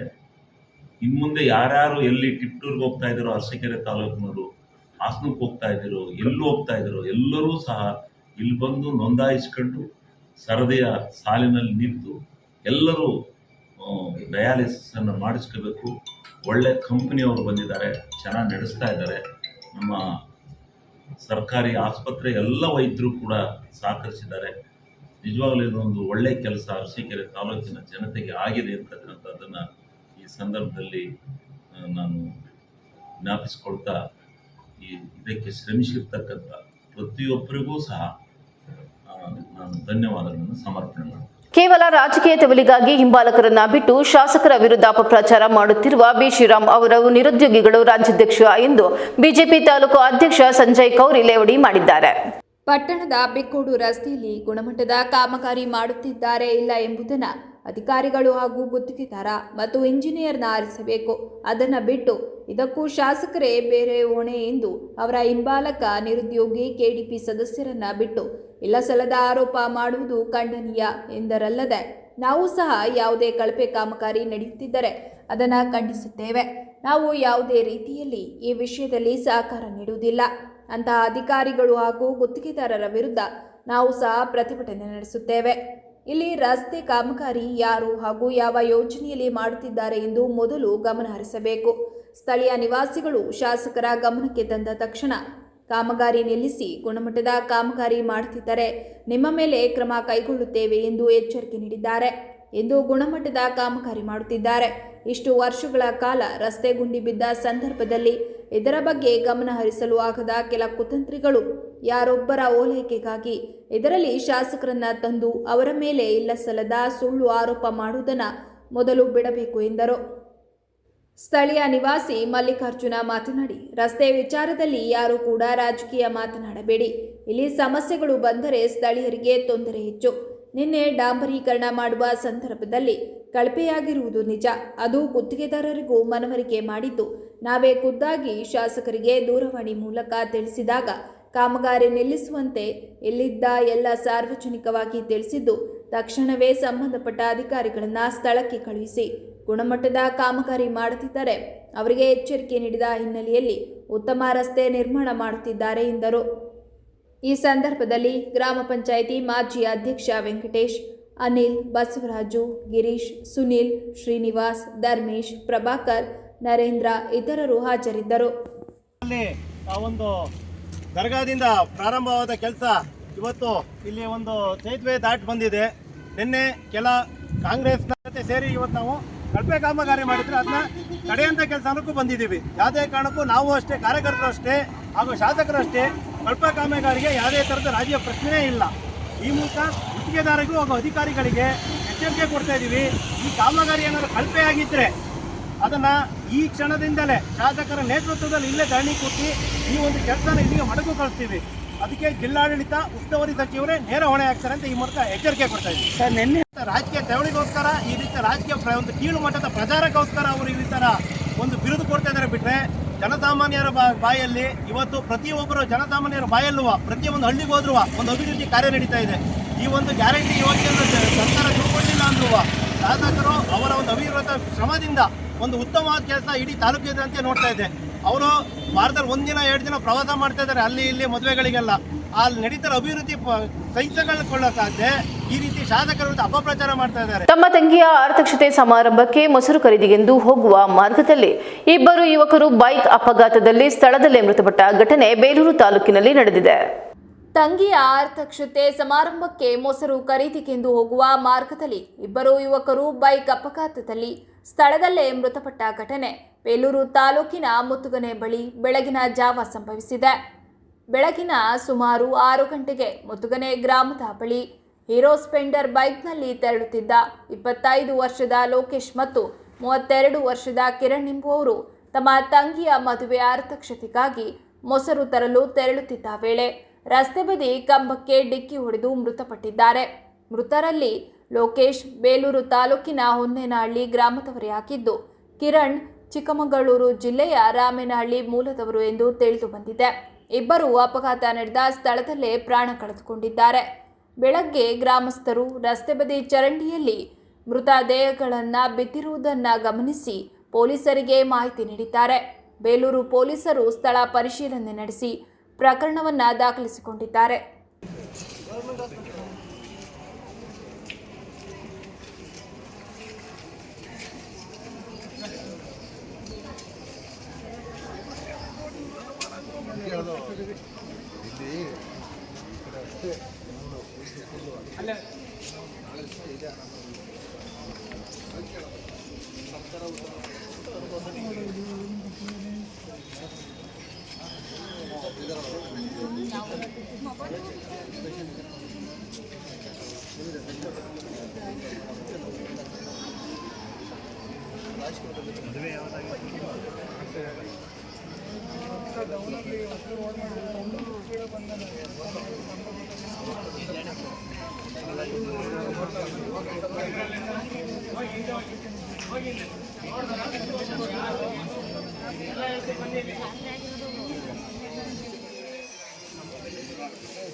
ಹಳ್ಳಿ ನಾಣಾಪುರ ಅಂತ ಅಲ್ಲಿ ಮದುವೆ ಎಲ್ಲ ಮುಗಿಸ್ಕೊಂಡು ಚೆನ್ನಾಗಿ ಬಂದಿದ್ದಾರೆ. ರಾತ್ರಿ ಬಂದವ್ರೆ ಇವತ್ತು ಮಧ್ಯಾಹ್ನ ರಿಸೆಪ್ಷನ್ ಅಂತ ಹೇಳ್ಬಿಟ್ಟು ಹಾಲು ಮೊಸರು ತರ್ತೀವಿ ಅಂತ ಹೋದವರು ಇಬ್ಬರು ಬೈಕಲ್ಲೇ ಹೋಗಿದ್ದಾರೆ. ಹೋಗಿ ಆ ಕಡೆಯಿಂದ ಬರ್ಬೇಕಾರೆ ಅದು ಸ್ವಲ್ಪ ಹೊಸ ರೋಡ್ ಅಂತೆ, ಅಲ್ಲಿ ಹೆಚ್ಚು ಜನ ಯಾರು ಓಡಾಡೋದಿಲ್ಲ. ಇವರು ಆ ಥರ ಅನಾಹುತಕ್ಕೆ ಕಾರಣ ಆಗಿದ್ದಾರೆ. ಅದನ್ನು ಯಾರು ಆ ರೋಡಲ್ಲಿ ನೋಡಿಲ್ಲ. ರಾತ್ರಿ ಎಷ್ಟೊತ್ತಿಗೆ ಆಯಿತು ಅಂತ ಕರೆಕ್ಟು ಗೊತ್ತಿಲ್ಲ. ಇವಾಗ ಬೆಳಗ್ಗೆ ನಮಗೆ 7 ಗಂಟೆಗೆ ಹಿಂಗಾಯ್ತಂತೆ ಅಂತಂದರು. ತಕ್ಷಣವೇ ಹೊರಟು ಬಂದ್ವಿ. ನಾವಿರೋದೆಲ್ಲ ಬೆಂಗಳೂರು. ನಮ್ಮ ತಂಗಿ ಎಲ್ಲ ಮದುವೆಗೆ ಅಂತ ಮೊನ್ನೆನೇ ಹೋಗಿದ್ರು. ನಾವು ಹೋಗ್ಬೇಕಾಯ್ತು ಮದುವೆಗೆ, ಇನ್ನೇನು ತಂಗಿ ಹೋಗಿದ್ದಾಳಲ್ಲ ಅಂತ ನಾವು ಸುಮ್ಮನಾದ್ವಿ. ಅಯ್ಯೋ ಭಯಂಕರ ಖುಷಿಯ ಮದುವೆ ಮಾಡಿದ್ದಾರೆ ಕಣಪ್ಪ. ತಂಗಿ ಸ್ವಂತ ಚಿಕ್ಕಪ್ಪನ ಮಗಳು, ಅಲ್ಲೇ ಪಕ್ಕದ ಮನೆನೆಯ, ಚೆನ್ನಾಗಿ ಬಾರಿದಿಲ್ಲ ಮದುವೆ ಮಾಡಿದ್ದಾರೆ. ಮದುವೆ ಮಾಡಿ ಇವತ್ತು ರಿಸೆಪ್ಷನ್, ಈಗ 12 ಗಂಟೆ ರಿಸೆಪ್ಷನ್ ಇತ್ತು. ಹಿಂಗೆ ಹೋಗಿ ಈ ಥರ ಎಂಥ ಅನ್ಯಾಯ ಅನ್ನೋದೇನು ಸಹ ಯಾರಿಗೂ ಇಂಥದ್ದು ಆಗಬಾರ್ದು. ಆ ಹುಡುಗ ಪೂಜೆ ಮಾಡ್ದಲೇ ಒಂದು ದೇವ್ರಿಗೆ ಹೂವಾಗ್ತಿ ಹಚ್ಕೋಗಂತ ಹುಡುಗಲ್ಲ. ಅಷ್ಟು ಅವನಿಗೆ ಹಣೆ ಮೇಲೆ ಈ ಬುತ್ತಿ ಕಟ್ಟಿಲ್ದಲೆ ಅವನು ಹಚ್ಕೋಗ ಅಂತನಲ್ಲ. ಅವನು ಇವತ್ತಿಂತ ಕಾರಣ ಆಯ್ತು ಅಂದ್ರೆ ನಿಜವಾಗಿಯೂ ತುಂಬಾ ದುಃಖ ಆಗುತ್ತೆ ಹೇಳ್ಕೊಳಕ್ಕೆ. ನಮ್ಮನ್ನು ಕೂಡ ದೊಡ್ಡಮ್ಮ ಎಷ್ಟು ಆಸೆ ಮಾಡೋದು ಅಷ್ಟು ಆಸೆ ಮಾಡೋದು. ಇವತ್ತು ತುಂಬಾ ಬೇಜಾರಾಗ್ತಾ ಇದೆ. ಇಂಥ ಸಾವು ಕೊಡಬಾರ್ದು ದೇವರು. ಆಮೇಲೆ ಗ್ರಾಮದಲ್ಲಿ ದೇವರಿಗೆ ಪೂಜೆ ಮಾಡೋನು ಗೌರಮ್ಮನ ತಿಂದಾನೆ ಅವನು. ಗೌರಮ್ಮನ ವರ್ಷ ತಿಂದಾನೆ ಅವನು ಕಣಪ್ಪ. ಅಷ್ಟು ಭಾರಿ ದೇವರಲ್ಲಿ ಬಹಳ ಭಕ್ತಿವಂತ. ರಾತ್ರಿ ಅನಾಹುತ ಆಗಿ ಅವನು ಇನ್ನೊಬ್ಬ ಮದುವೆ ಆಗಿ 5 ವರ್ಷ ಆಯ್ತು. ಅವನಿಗೆ ಮಕ್ಕಳಾಗಿಲ್ಲ. ಆದ್ರೂ ಚೆನ್ನಾಗಿ ಅವರು ಬೆಂಗಳೂರಲ್ಲಿ ಇದ್ದಾನು. ಮದುವೆಗೆ ಹೋದನು ಅವನು. ಮದುವೆಗೋಸ್ಕರ ಹೋದನು. ಹಂಗೆ ಜೊತೆಲಿ ಈಗ 12 ಬೆಳಗ್ಗೆ ಎದ್ದು ಹಾಲು ಮೊಸರು ತರಕಾಲ ಇವಾಗಲೇ ತಂದ್ಬಿಡೋಣ ಅಂತ ರಾತ್ರಿ ಹೋಗಿದ್ದಾರೆ. ಅಲ್ಲಿಂದ ಮುಹೂರ್ತ ಮುಗಿಸ್ಕೊಂಡು ಬಂದು ರಾತ್ರಿ 8 ಗಂಟೆಗೆ ಮನೆ ಬಿಟ್ರಂತೆ. ಹೋದರು, ವಾಪಸ್ ಬಂದಿಲ್ಲ. ಅದೇ ಊರ್ದು ಇನ್ನೊಂದು ಮದುವೆ ಇತ್ತಂತೆ ಬೇಲೂರಲ್ಲಿ. ಆ ಮದುವೆಗೆ ಹೋಯ್ತಾರೆ ಅಂತ ಮನೆಯಲ್ಲೆಲ್ಲ ತಿಳ್ಕೊಂಡ್ಬಿಟ್ರು. ಏನೋ ಬಹುಶಃ ಏನೋ ಗಾಯತ್ರಮ್ಮ ಅಂತ ಕಣಪ್ಪ.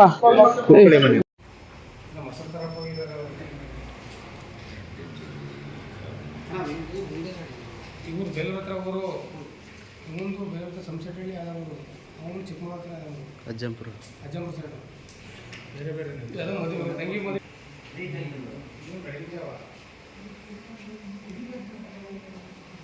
ಇಲ್ಲ ಸಸ್ಪೆಕ್ಟ್ ಮಾಡಿ ಸಸ್ಪೆಕ್ಟ್ ಮಾಡ್ತಾರಲ್ಲ ಅಲ್ಲಿ ವ್ಯಕ್ತಪಡಿಸಿದಾಗ ಇಲ್ಲಿ ಸಮಸ್ಯೆ ಆಗಿದೆ.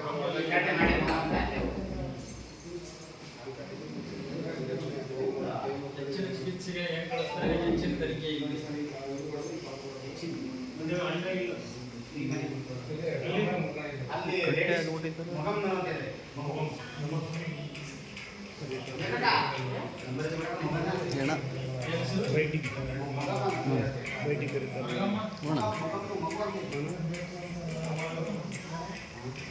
ಉಳಮೆ ಆಗಬೇಕು.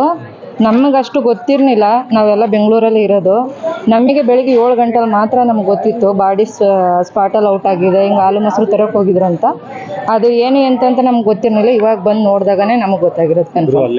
ಅಲ್ಲೇ ಸ್ಪಾಟಲ್ಲೇ ಔಟ್ ಆಗಿದ್ದಾರೆ. ನಾವು ಮದುವೆಗೂ ಬಂದಿಲ್ಲ, ಏನಿಲ್ಲ. ನಾವು ಬೆಂಗಳೂರಲ್ಲೇ ನಾವು ಡ್ಯೂಟಿ ಮಾಡ್ತೀವಿ. ತುಂಬ ಏಟಾಗಿದೆ ಸರ್. ಇದಕ್ಕೆ ಏನು ಅಂತ ಹೇಳ್ಬೇಕಂತ ನಾವು ಇವಾಗನೇ ನಾವು ಆ ಬಾಡಿ ನೋಡಿರೋದು. ಏನೋ ಒಂದು ಅದು ಯಾರ್ಯಾರೇ ನೋಡಿದ್ರೆ ಟೈಮಲ್ಲಿ ಬದುಕ್ಬೋದಾಗಿತ್ತೇನೋ, ಅವ್ರ ದುರದೃಷ್ಟ ಆಗಿರೋದ್ರಿಂದ ಬದುಕಕ್ಕಾಗಿಲ್ಲ ಸರ್. ಅಷ್ಟೇ ಸರ್. ಯಾರು ನೋಡಕ್ಕೂ ಆಗಿಲ್ಲ, ಏನಿಲ್ಲ ಸರ್. ಇಷ್ಟೇ ಅವ್ರ ಹಣೆ ಬರ ಅನ್ಬೇಕು. ಇದಕ್ಕೇನು ಸರ್ಕಾರನೂ ಪರಿಹಾರ ಕೊಡೋ ಅಂತ ಅವಶ್ಯಕತೆ ಇಲ್ಲ. ಐತೋ ಬಿಡ್ತೋ ನಮ್ಗೆ ಗೊತ್ತಾಯ್ತಲ್ಲ, ಅದು ಮುಂದೆ ಸರ್ಕಾರ ಏನು ಮಾಡುತ್ತೆ ಅಂತ ನೋಡ್ಬೇಕು. ಹಿಂಗಾಗಿರೋಕ್ಕೆಲ್ಲ ಏನೋ ಮದುವೆ ಖುಷಿಲಿ ಇದ್ರು, ನಿನ್ನೆ ಮದುವೆ ಖುಷಿಲಿ ಇದ್ದಾರೆ. ಅದೇ ಖುಷಿಲಿ ಹಾಲು ಮೊಸರು ತರಕ್ಕೆ ಬಂದಿದ್ದಾರೆ. ಅದು ಅವ್ರ ಅದೃಷ್ಟನೇ ಏನೋ ಅಲ್ಲಿಗೆ ಮುಗ್ದಿತ್ತೇನೋ ಅನಿಸುತ್ತೆ. ರಿಸೆಪ್ಷನ್ ಆಗ್ಬೇಕಾಯ್ತು 12 ಗಂಟೆಗೆ. ಇವ್ರದೇ ರಿಸೆಪ್ಷನ್ ಆಗ್ತೈತೆ. ಹುಡುಗಿ ಮನೇಲೆ ಹೌದು ಸರ್. ಈಗ ಹುಡುಗಿ ಮನೆಯಲ್ಲಿ ರಿಸೆಪ್ಷನ್. ಹೌದು ಸರ್. ಭಾರಿ ದುರದೃಷ್ಟನೇ ಅಂತ ಹೇಳ್ಬೇಕು ಸರ್. ಅವನು ಬೇಲೂರಲ್ಲಿ MLA ಜೊತೆಗೆ ನಮ್ಮ ಹೆಸರು ರಾಜಮ್ಮ ಅಂತ. MLA ಅವ್ರ ಜೊತೆ ಅಧ್ಯಯನ PU ಕಾಲೇಜ್ ವತಿಯಿಂದ ಹಾಸನ ನಗರದ ಗಾಂಧಿ ಭವನದಲ್ಲಿ ಕಮ್ ಫೆಸ್ಟ್ ಕಾರ್ಯಕ್ರಮ ಜರುಗಿತು.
Today event, and to the students, today is your day.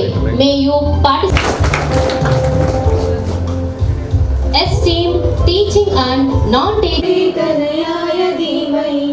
गजेशानाय बालचन्द्राय Shri गणेशाय धीमहि एकदन्ताय वक्रतुण्डाय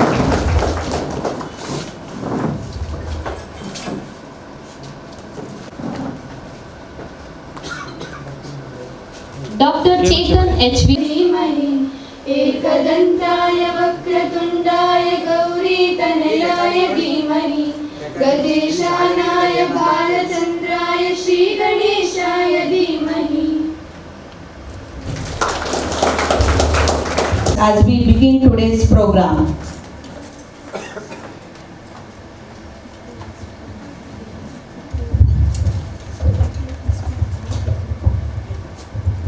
a very warm and pleasant good morning to one and all. It gives me immense joy and ಎಷ್ಟು ಚೆನ್ನಾಗಿ ಹೆಸರಿಟ್ಟಿದ್ದಾರೆ ಅಂತ ಹೇಳಿದರೆ ವಾಗ್ದೇವಿ ಎಜುಕೇಷನ್ ಟ್ರಸ್ಟ್ ಅಂತ ಹೇಳಿ. ಬಹುಶಃ ಈ ಕಾಲದಲ್ಲಿ ನಾನು ಮೈಕಿನ ಕೆಳಗೆ ಮಾತಾಡ್ತೇನೆ, ಕೇಳಿಸುತ್ತ ಅಂದ್ಕೊಂಡ್ರೆ ವಾಗ್ದೇವಿ ಅಂತ ಹೇಳಿದ್ರೆ ಯಾರು? ಶಾರದೆ. ನೋಡಿ, ವಿದ್ಯಾರ್ಥಿ ದೇವತೆ ಯಾರಪ್ಪ ಅಂತ ಹೇಳಿದ್ರೆ ಶಾರದೆ. ಸರಸ್ವತಿ ನಮಸ್ತುಭ್ಯಂ ವರದೆ ಕಾಮ್ಯರೂಪಿಣಿ ವಿದ್ಯಾರಂಭ್ಯಂ ಕರಿಷ್ಯಾಮಿ ಸಿದ್ಧಿರ್ಭವತು ಮೇ ಸದಾ ಅಂತ ನಾವು ಹೇಳ್ತೀವಿ. ನೋಡಿ, ಒಳ್ಳೆಯ ಹೆಸರನ್ನು ಆಯ್ಕೆ ಮಾಡಿಕೊಟ್ಟಿದ್ದಾರೆ. ಜೊತೆಗೆ ಇನ್ನೊಂದು ಹೆಸರು ಇಟ್ಟಿದ್ದಾರೆ ಅಲ್ಲಿ, ಆ ವಾಗ್ದೇವಿ ಶಿಕ್ಷಣ ಸಂಸ್ಥೆ ಅಡಿಯಲ್ಲಿ ಯಾವುದು ಅಧ್ಯಯನ ಕಾಲೇಜ್ ಅಂತಕ್ಕಂಥದ್ದು ಕಾರ್ಯವನ್ನು ನಿರ್ವಹಿಸ್ತಾರೆ. ನೋಡಿ, ಅಧ್ಯಯನ ಎಷ್ಟು ಚೆನ್ನಾಗಿದೆ. ನಾವು ಇದುವರೆಗೂ ನೀವು 10-11 ವರ್ಷಗಳ ಕಾಲ ಅಧ್ಯಯನ ಮಾಡ್ಕೊಂಡು ಬಂದಿರಿ. ಅಧ್ಯಾಯ 1, ಅಧ್ಯಾಯ 2, ಅಧ್ಯಾಯ 3 ಅಂತ. ನೋಡಿ, ಅಧ್ಯಯನ ಅಂತಲೇ ಇವರು ಕಾಲೇಜಿಗೆ ಹೆಸರು ಇಟ್ಟಿದ್ದಾರೆ. ಬಹುಶಃ ನನಗೆ ಬಹಳ ಖುಷಿಯಾಗಿ. ಈ ಕಾಲದಲ್ಲಿ ಹೆಸರು ಇಡ್ತಕ್ಕಂಥದ್ದು ಇದೆಯಲ್ಲ, ಬಹಳ ಸೊಗಸಾಗಿರ್ತವೆ. ನಾನು ನಿಮ್ಮ ಜನ್ರೇಷನ್ಗಿಂತ ಸ್ವಲ್ಪ ನಾವು ಮುಂದಿರ್ತಕ್ಕಂಥವ್ರು ವೇದಿಕೆಯಲ್ಲಿರೋರಲ್ಲ. ನಾವೆಲ್ಲ ಸಿನಿಮಾಗಳಿಗೆ ಹೋಗ್ತಾ ಇದ್ವಿ. ಅನೇಕ ಭಾವಿಸ್ಬೇಡಿ, ಸಿನಿಮಾದ ಹೇಳ್ತಾರೆ ಅಂತ ಹೇಳ್ಬಿಟ್ಟು ಹೆಸರುಗಳು ತುಂಬ ಬಹಳ ಸೊಗಸಾಗಿರ್ತೀವಿ. ಬಂಗಾರದ ಮನುಷ್ಯ, ದೇವತಾ ಮನುಷ್ಯ, ಜೀವನ ಚೈತ್ರ, ಹೆಸರುಗಳೇ ಬಹಳ ಸೊಗಸಾಗಿರ್ತಿದ್ವು. ಈಗ ಬರ್ತವೆ ಅಯೋಗ್ಯ, ಹುಚ್ಚ. ನೋಡಿ, ಹೆಸರು ನಾವು ಮಕ್ಕಳುಗಳಿಗೆ ಯಾವ ಮೆಸೇಜನ್ನು ಕೊಡ್ತಾ ಇದ್ದೀವಿ, ಅನೇಕ ಭಾವಿಸ್ಬೇಡಿ. ನಾವು ನೋಡಿ ಒಳ್ಳೆಯ ಶೀರ್ಷಿಕೆಯನ್ನು ಇರ್ತೀವಲ್ಲ, ಅರ್ಧ ಸಿನಿಮಾ ಗೆದ್ದ ಹಾಗೇನೆ, ಇನ್ನರ್ಧ ನಾವು ಸಿನಿಮಾ ನೋಡಿದಾಗ ಸಿನಿಮಾ ಸಕ್ಸಸ್ ಆಗ್ಬಿಡುತ್ತೆ. ಹಾಗೆಯೇ ಈ ಕಾಲೇಜ್ ಇದೆಯಲ್ಲ, ಅಧ್ಯಯನ ಕಾಲೇಜು, ವಾಗ್ದೇವಿ ಶಿಕ್ಷಣ ಟ್ರಸ್ಟ್ ಅಂತ ಏನಿಟ್ಟಿದ್ದಾರೆ, ಆ ಕಷ್ಟ ನನಗೆ ಗೊತ್ತಿದೆ ಪಾಪ. ಇವರೆಲ್ಲ ಯೂತ್ರಿದ್ರು, ಪ್ರತಿ ಮನೆಗಳಿಗೆ ಹೋಗಿದ್ದಾರೆ. ನೋಡಿ, ಒಂದು ನೇಮ್ ಮಾಡಿದಾಗ ಸಾಧನೆ ಮಾಡ್ತಕ್ಕಂಥ ದೊಡ್ಡದಲ್ಲ. ನೋಡಿ, SRS ಇವತ್ತು ನಮ್ಗೆಲ್ಲರಿಗೂ ಗೊತ್ತಿದೆ, ಜ್ಯುವೆಲರ್ಸ್ ಶಾಪ್. ಅಲ್ಲಿ ಏನು ಕೊಟ್ಟರು ಏನಂತ ಬ್ರ್ಯಾಂಡ್ ಆಗೋಗ್ಬಿಟ್ಟಿದ್ದದು. ಈಗ ಹೊಸದಾಗಿ ಅಂಗಡಿ ಇಟ್ಟನು ಅವ್ರು ಆಭರಣಗಳನ್ನು ಮಾರಾಟ ಮಾಡ್ತಾರಲ್ಲ, ಅದು ತುಂಬ ಕಷ್ಟ. ಇವರು ಅಂಥ ಒಂದು ಸಾಹಸವನ್ನು ಮಾಡಿದ್ರು. ನನಗೆಲ್ಲ ಆತ್ಮೀಯರು ಹೌದು, ಸ್ನೇಹಿತರು ಹೌದು. ಹಾಗಾಗಿ ನಮ್ಮ ಮಕ್ಕಳುಗಳಿದ್ದೀವಲ್ಲ, ಇಲ್ಲಿ ಅಂತಿರ್ತಂದಿದ್ದಾರೆ. ಬಹುಶಃ ಸರಿ ಎರಡನೇ ವರ್ಷ ಅನ್ಕೊಳ್ಳಿ ನಾನು PUC ಮಕ್ಕಳಿಗೂ ಬರ್ತಕ್ಕಂಥದ್ದು. ಒಳ್ಳೆಯ ಹೆಸರನ್ನು ತರಬೇಕು ಮಕ್ಕಳ ನೀವು. ಯಾಕೆ ಗೊತ್ತಾ, ಇದುವರೆಗೆ ಅವ್ರ ಸಂಸ್ಥೆಯನ್ನು ಕಟ್ಕೊಂಡು ಬಂದಿದ್ದಾರೆ. ಮುಂದೆ ನೀವು ರಥವನ್ನು ಎಳ್ಕೊಂಡು ಹೋಗ್ಬೇಕು. ಎಳ್ಕೊಂಡು ಹೋಗ್ಬೇಕಂದ್ರೆ ಹೇಗೆ? ನೀವು ನಿಮ್ಮ ಸ್ನೇಹಿತರುಗಳು ಇರ್ತಾರಲ್ಲ, ನಿಮ್ಮ ಮನೆಯವರಿಗೆ ಕಾಲೇಜಿನ ಬಗ್ಗೆ ಒಳ್ಳೆ ಅಭಿಪ್ರಾಯವನ್ನು ಮೂಡಿಸ್ಬೇಕು. ಆ ಕಾಲೇಜಿನ ಎಲ್ಲ ಯುವಕರ ತಂಡ ಇದೆ, ನಾನು ನೋಡಿದ್ದೀನಿ. ಬಹಳ ಎಷ್ಟು ಕಷ್ಟಪಟ್ಟಿದ್ದಾರೆ ಅಂದರೆ, ನಾನು ತುಂಬ ಸ್ನೇಹಿತರಾಗಿರೋದ್ರಿಂದ ಹಗಲು ರಾತ್ರಿ ಕೆಲಸವನ್ನು ಮಾಡ್ತಾಯಿದ್ದೆ. ಸುಮಾರು 250-300 ಮಕ್ಕಳುಗಳಿದ್ದಾವೆ ಅಂದ್ಕೊಂಡಿದ್ದೀನಿ ನಾನು. ಒಂದೊಂದು ಸೆಕೆಂಡ್ PUC ಹಂತದಲ್ಲಿ. ನೋಡಿ, 2ನೇ ವರ್ಷಕ್ಕೆ ಇವರು ಸಾಧನೆ ಇದೆಯಲ್ಲ, ಹಾಸನದಲ್ಲಿ ಅದರಲ್ಲೂ ಸಾಧನೆ ಮಾಡ್ತಕ್ಕಂಥದ್ದು ಇದೆಯಲ್ಲ, ತುಂಬ ಕಷ್ಟ. ಇಲ್ಲಿ ಇವತ್ತು ಪೈಪೋಟಿ ಯುಗ ಆಗಿದೆ. ದೊಡ್ಡ ದೊಡ್ಡ ಕಾಲೇಜುಗಳಿದೆ, ಅಲ್ಲಿ ಅಧ್ಯಯನ ಕಾಲೇಜನ್ನು ಗುರುತಿಸ್ತಾರಲ್ಲ. ಹಾಗಾಗಿ ಪ್ರತಿಯೊಬ್ಬರು ನೀವು ಹೇಳ್ತೀರಿ, ಎಲ್ಲಿ ಹೋಗ್ತಾ ಇದ್ದೀವಿ? ಅಧ್ಯಯನ ಕಾಲೇಜು. ಅಧ್ಯಯನ ಕಾಲೇಜಲ್ಲಿ ಇಟ್ಕೊಂಡ್ಬಿಟ್ಟು ನೀವು ಅಧ್ಯಯನ ಮಾಡಿಲ್ಲ ಅಂದ್ರೆ ಹೆಂಗೆ ಅಲ್ವಾ? ಹೆಸರು ಮಾತ್ರ ಅಧ್ಯಯನ, ಕೆಲವರು ಹೆಸರು ಸಂಪತ್ತು ಅಂತ ಹೆಸರು, ಸಂಪತ್ತಿರಲ್ಲ. ಆ ಥರ ಆಗ್ಬಾರ್ದು. ನೀವೆಲ್ಲರೂ ಏನು ಮಾಡಬೇಕು? ಅಧ್ಯಯನ ಕಾಲೇಜಲ್ಲಿ ಅಧ್ಯಯನ ಮಾಡ್ತಾ ಇದ್ದೀರಿ. ಹಾಗಾಗಿ ಆ ಕಾಲೇಜಿಗೆ ಒಳ್ಳೆಯ ಕೀರ್ತಿಯನ್ನು ತರಬೇಕು. ಒಳ್ಳೆಯ ಯುವಕರ ತಂಡ ಆ ಟ್ರಸ್ಟನ್ನು ಮಾಡಿದ್ದಾರೆ, ಗೊತ್ತಾಯ್ತಾ? ಹಣವನ್ನು ಗಳಿಸ್ತಕ್ಕಂಥದಕ್ಕೆ ಬೇರೆ ಬೇರೆ ಮಾರ್ಗಗಳಿದ್ದಾವೆ. ಇವತ್ತಿನ ಪೈಪೋಟಿ ಯುಗದಲ್ಲಿ ಹಣವನ್ನು ಗೊತ್ತಲ್ಲ, ರಿಯಲ್ ಎಸ್ಟೇಟ್ ಯಾಕೆ ಸಾಕು, ಊಟ ಡಬಲ್ ಆಗುತ್ತೆ. ಬೇರೆ ಯಾವುದಾದ್ರು ಉದ್ಯೋಗ ಮಾಡ್ಬೋದಿತ್ತು ಅವರು. ಆದರೆ ಏನು ಮಾಡಿದ್ರು ಅವರು? ಶಿಕ್ಷಣವನ್ನು ಅವ್ರು ನೋಡಿ, ನಾನು ಅವರ ಈ ಕಾಂಪಿಟೇಷನ್ ನೋಡಿದೆ. MA, MEd, MPhil, ಡಾಕ್ಟ್ರೇಟ್ ಏನೇನೋ ಆಗೋಗ್ಬಿಟ್ಟಿದ್ದಾರೆ ನೋಡಿ. ಅಷ್ಟು ಓದಿದ್ದಾರೆ. ವಿದ್ಯೆ ಇದೆಯಲ್ಲ, knowledge is better then wealth ಅಂತ ಹೇಳ್ತೀವಿ. ವಿದ್ಯೆ ಯಾರಪ್ಪನ ಸೊತ್ತಲ್ಲ.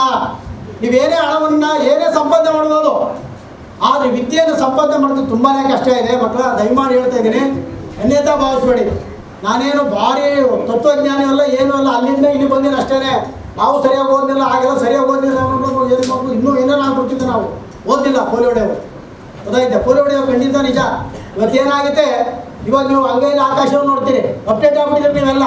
ನಾವು ಮಾತ್ರ ಮೇಷ್ಟ್ರುಗಳು, ನಾನು ಒಬ್ಬ ಶಿಕ್ಷಕನಾಗಿ ಕೆಲಸ ಮಾಡ್ತಾ ಇದ್ದೀನಿ, ನಾವು ಅಪ್ಡೇಟ್ ಹಾಕಾಗಿಲ್ಲ. ಯಾಕೆಂದರೆ ನಿಮ್ಮ ಜನರೇಷನ್ಲಿ ಇನ್ಸ್ಟಾಗ್ರಾಮ್ ಬಂತು, ಫೇಸ್ಬುಕ್ ಬಂತು, ವಾಟ್ಸಪ್ ಬಂತು, ಬೇಕಾದ ನಾನಾ ವಿಧವಾದಂತಹ ಮಾಧ್ಯಮಗಳೆಲ್ಲ ಬಂದ್ಬಿಟ್ಟಿದೆ. ಹಾಗಾಗಿ ಮತ್ತೆ ನೀವು ನಾಲೆಡ್ಜನ್ನು ಹೆಚ್ಚಿಸ್ಕೊಳ್ಳಿಕ್ಕೆ ಸುಲಭವಾಗಿ ಮಾರ್ಗಗಳಿದೆ. ನಾವೆಲ್ಲ ಓದಬೇಕಂತ ಹೇಳಿದ್ರೆ ನಮ್ಮ ಸೆಂಟ್ರಲ್ ಲೈಬ್ರರಿ ಇತ್ತು. ನಾನು ಹಾಸನದಲ್ಲೇ ಓದಿದೆವು. ಸೆಂಟ್ರಲ್ ಲೈಬ್ರರಿಗೆ ಹೋಗಿ ಒಂದು ID ಕಾರ್ಡ್ ಮಾಡಿಸ್ಕೊಂಡು, ಗುರುತಿನ ಪತ್ರ ಅಂತ, ಅದನ್ನು ಕೊಟ್ಟು, ದುಡ್ಡಿಲ್ಲ ಬಡ್ತಾನ, ಅದನ್ನು ಕೊಟ್ಟು ಸಾಲ, ಎರವಲು ಅಂದ್ರೆ ಗೊತ್ತಲ್ಲ, ಸಾಲ ತಗೊಬಿಟ್ಟು ಒಂದು 15 ದಿವಸ ಓದ್ಬಿಟ್ಟು ಮತ್ತೆ ಕೊಡ್ಬೋದಿತ್ತು.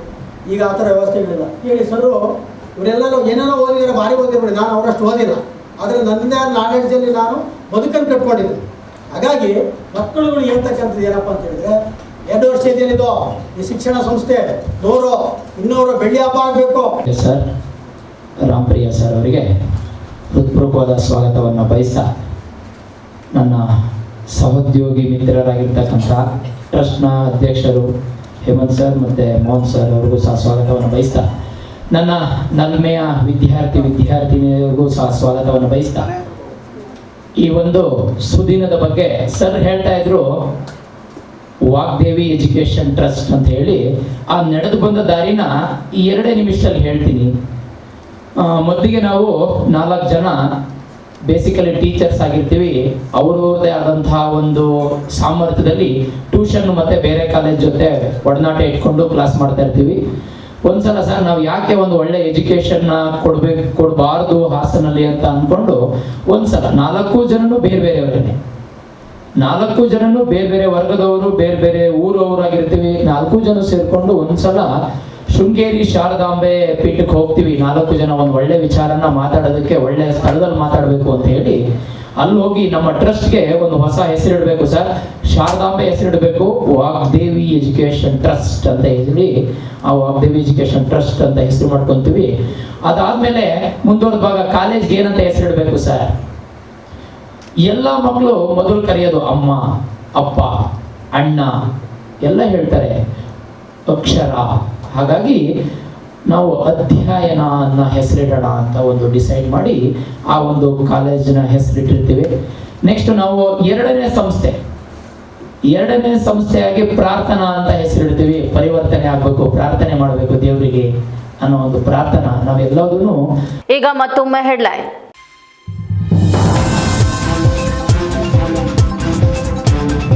ಕ್ರಿಸ್ಮಸ್ ರಜೆಯನ್ನ ಡಿಸೆಂಬರ್ 25ಕ್ಕೆ ಮಾತ್ರ ಸೀಮಿತಗೊಳಿಸಬೇಕು. 10 ದಿನಗಳ ರಜೆಯನ್ನ ಕೂಡಲೇ ರದ್ದುಗೊಳಿಸಿ ಸರ್ಕಾರಕ್ಕೆ ಎಚ್ಚರಿಕೆ ನೀಡಿದ ಪ್ರಮೋದ್ ಮುತಾಲಿಕ್.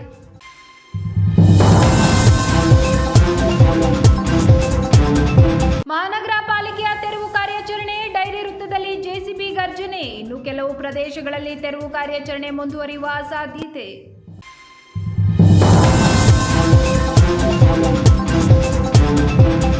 ಲಕ್ಷ ಸಂಬಳ ಬರುತ್ತಿದ್ದರೂ ಲಂಚದ ಭಿಕ್ಷೆ ಬೇಡೋ ಅಧಿಕಾರಿ. ಲೋಕಾಯುಕ್ತ ಬಲೆಗೆ ಬಿದ್ದ ಎಸಿಎಫ್ ಅಧಿಕಾರಿಯ ಸತೀಶ್. ಲಂಚ ಪಡೆಯುವ ಆಡಿಯೋ ವೈರಲ್.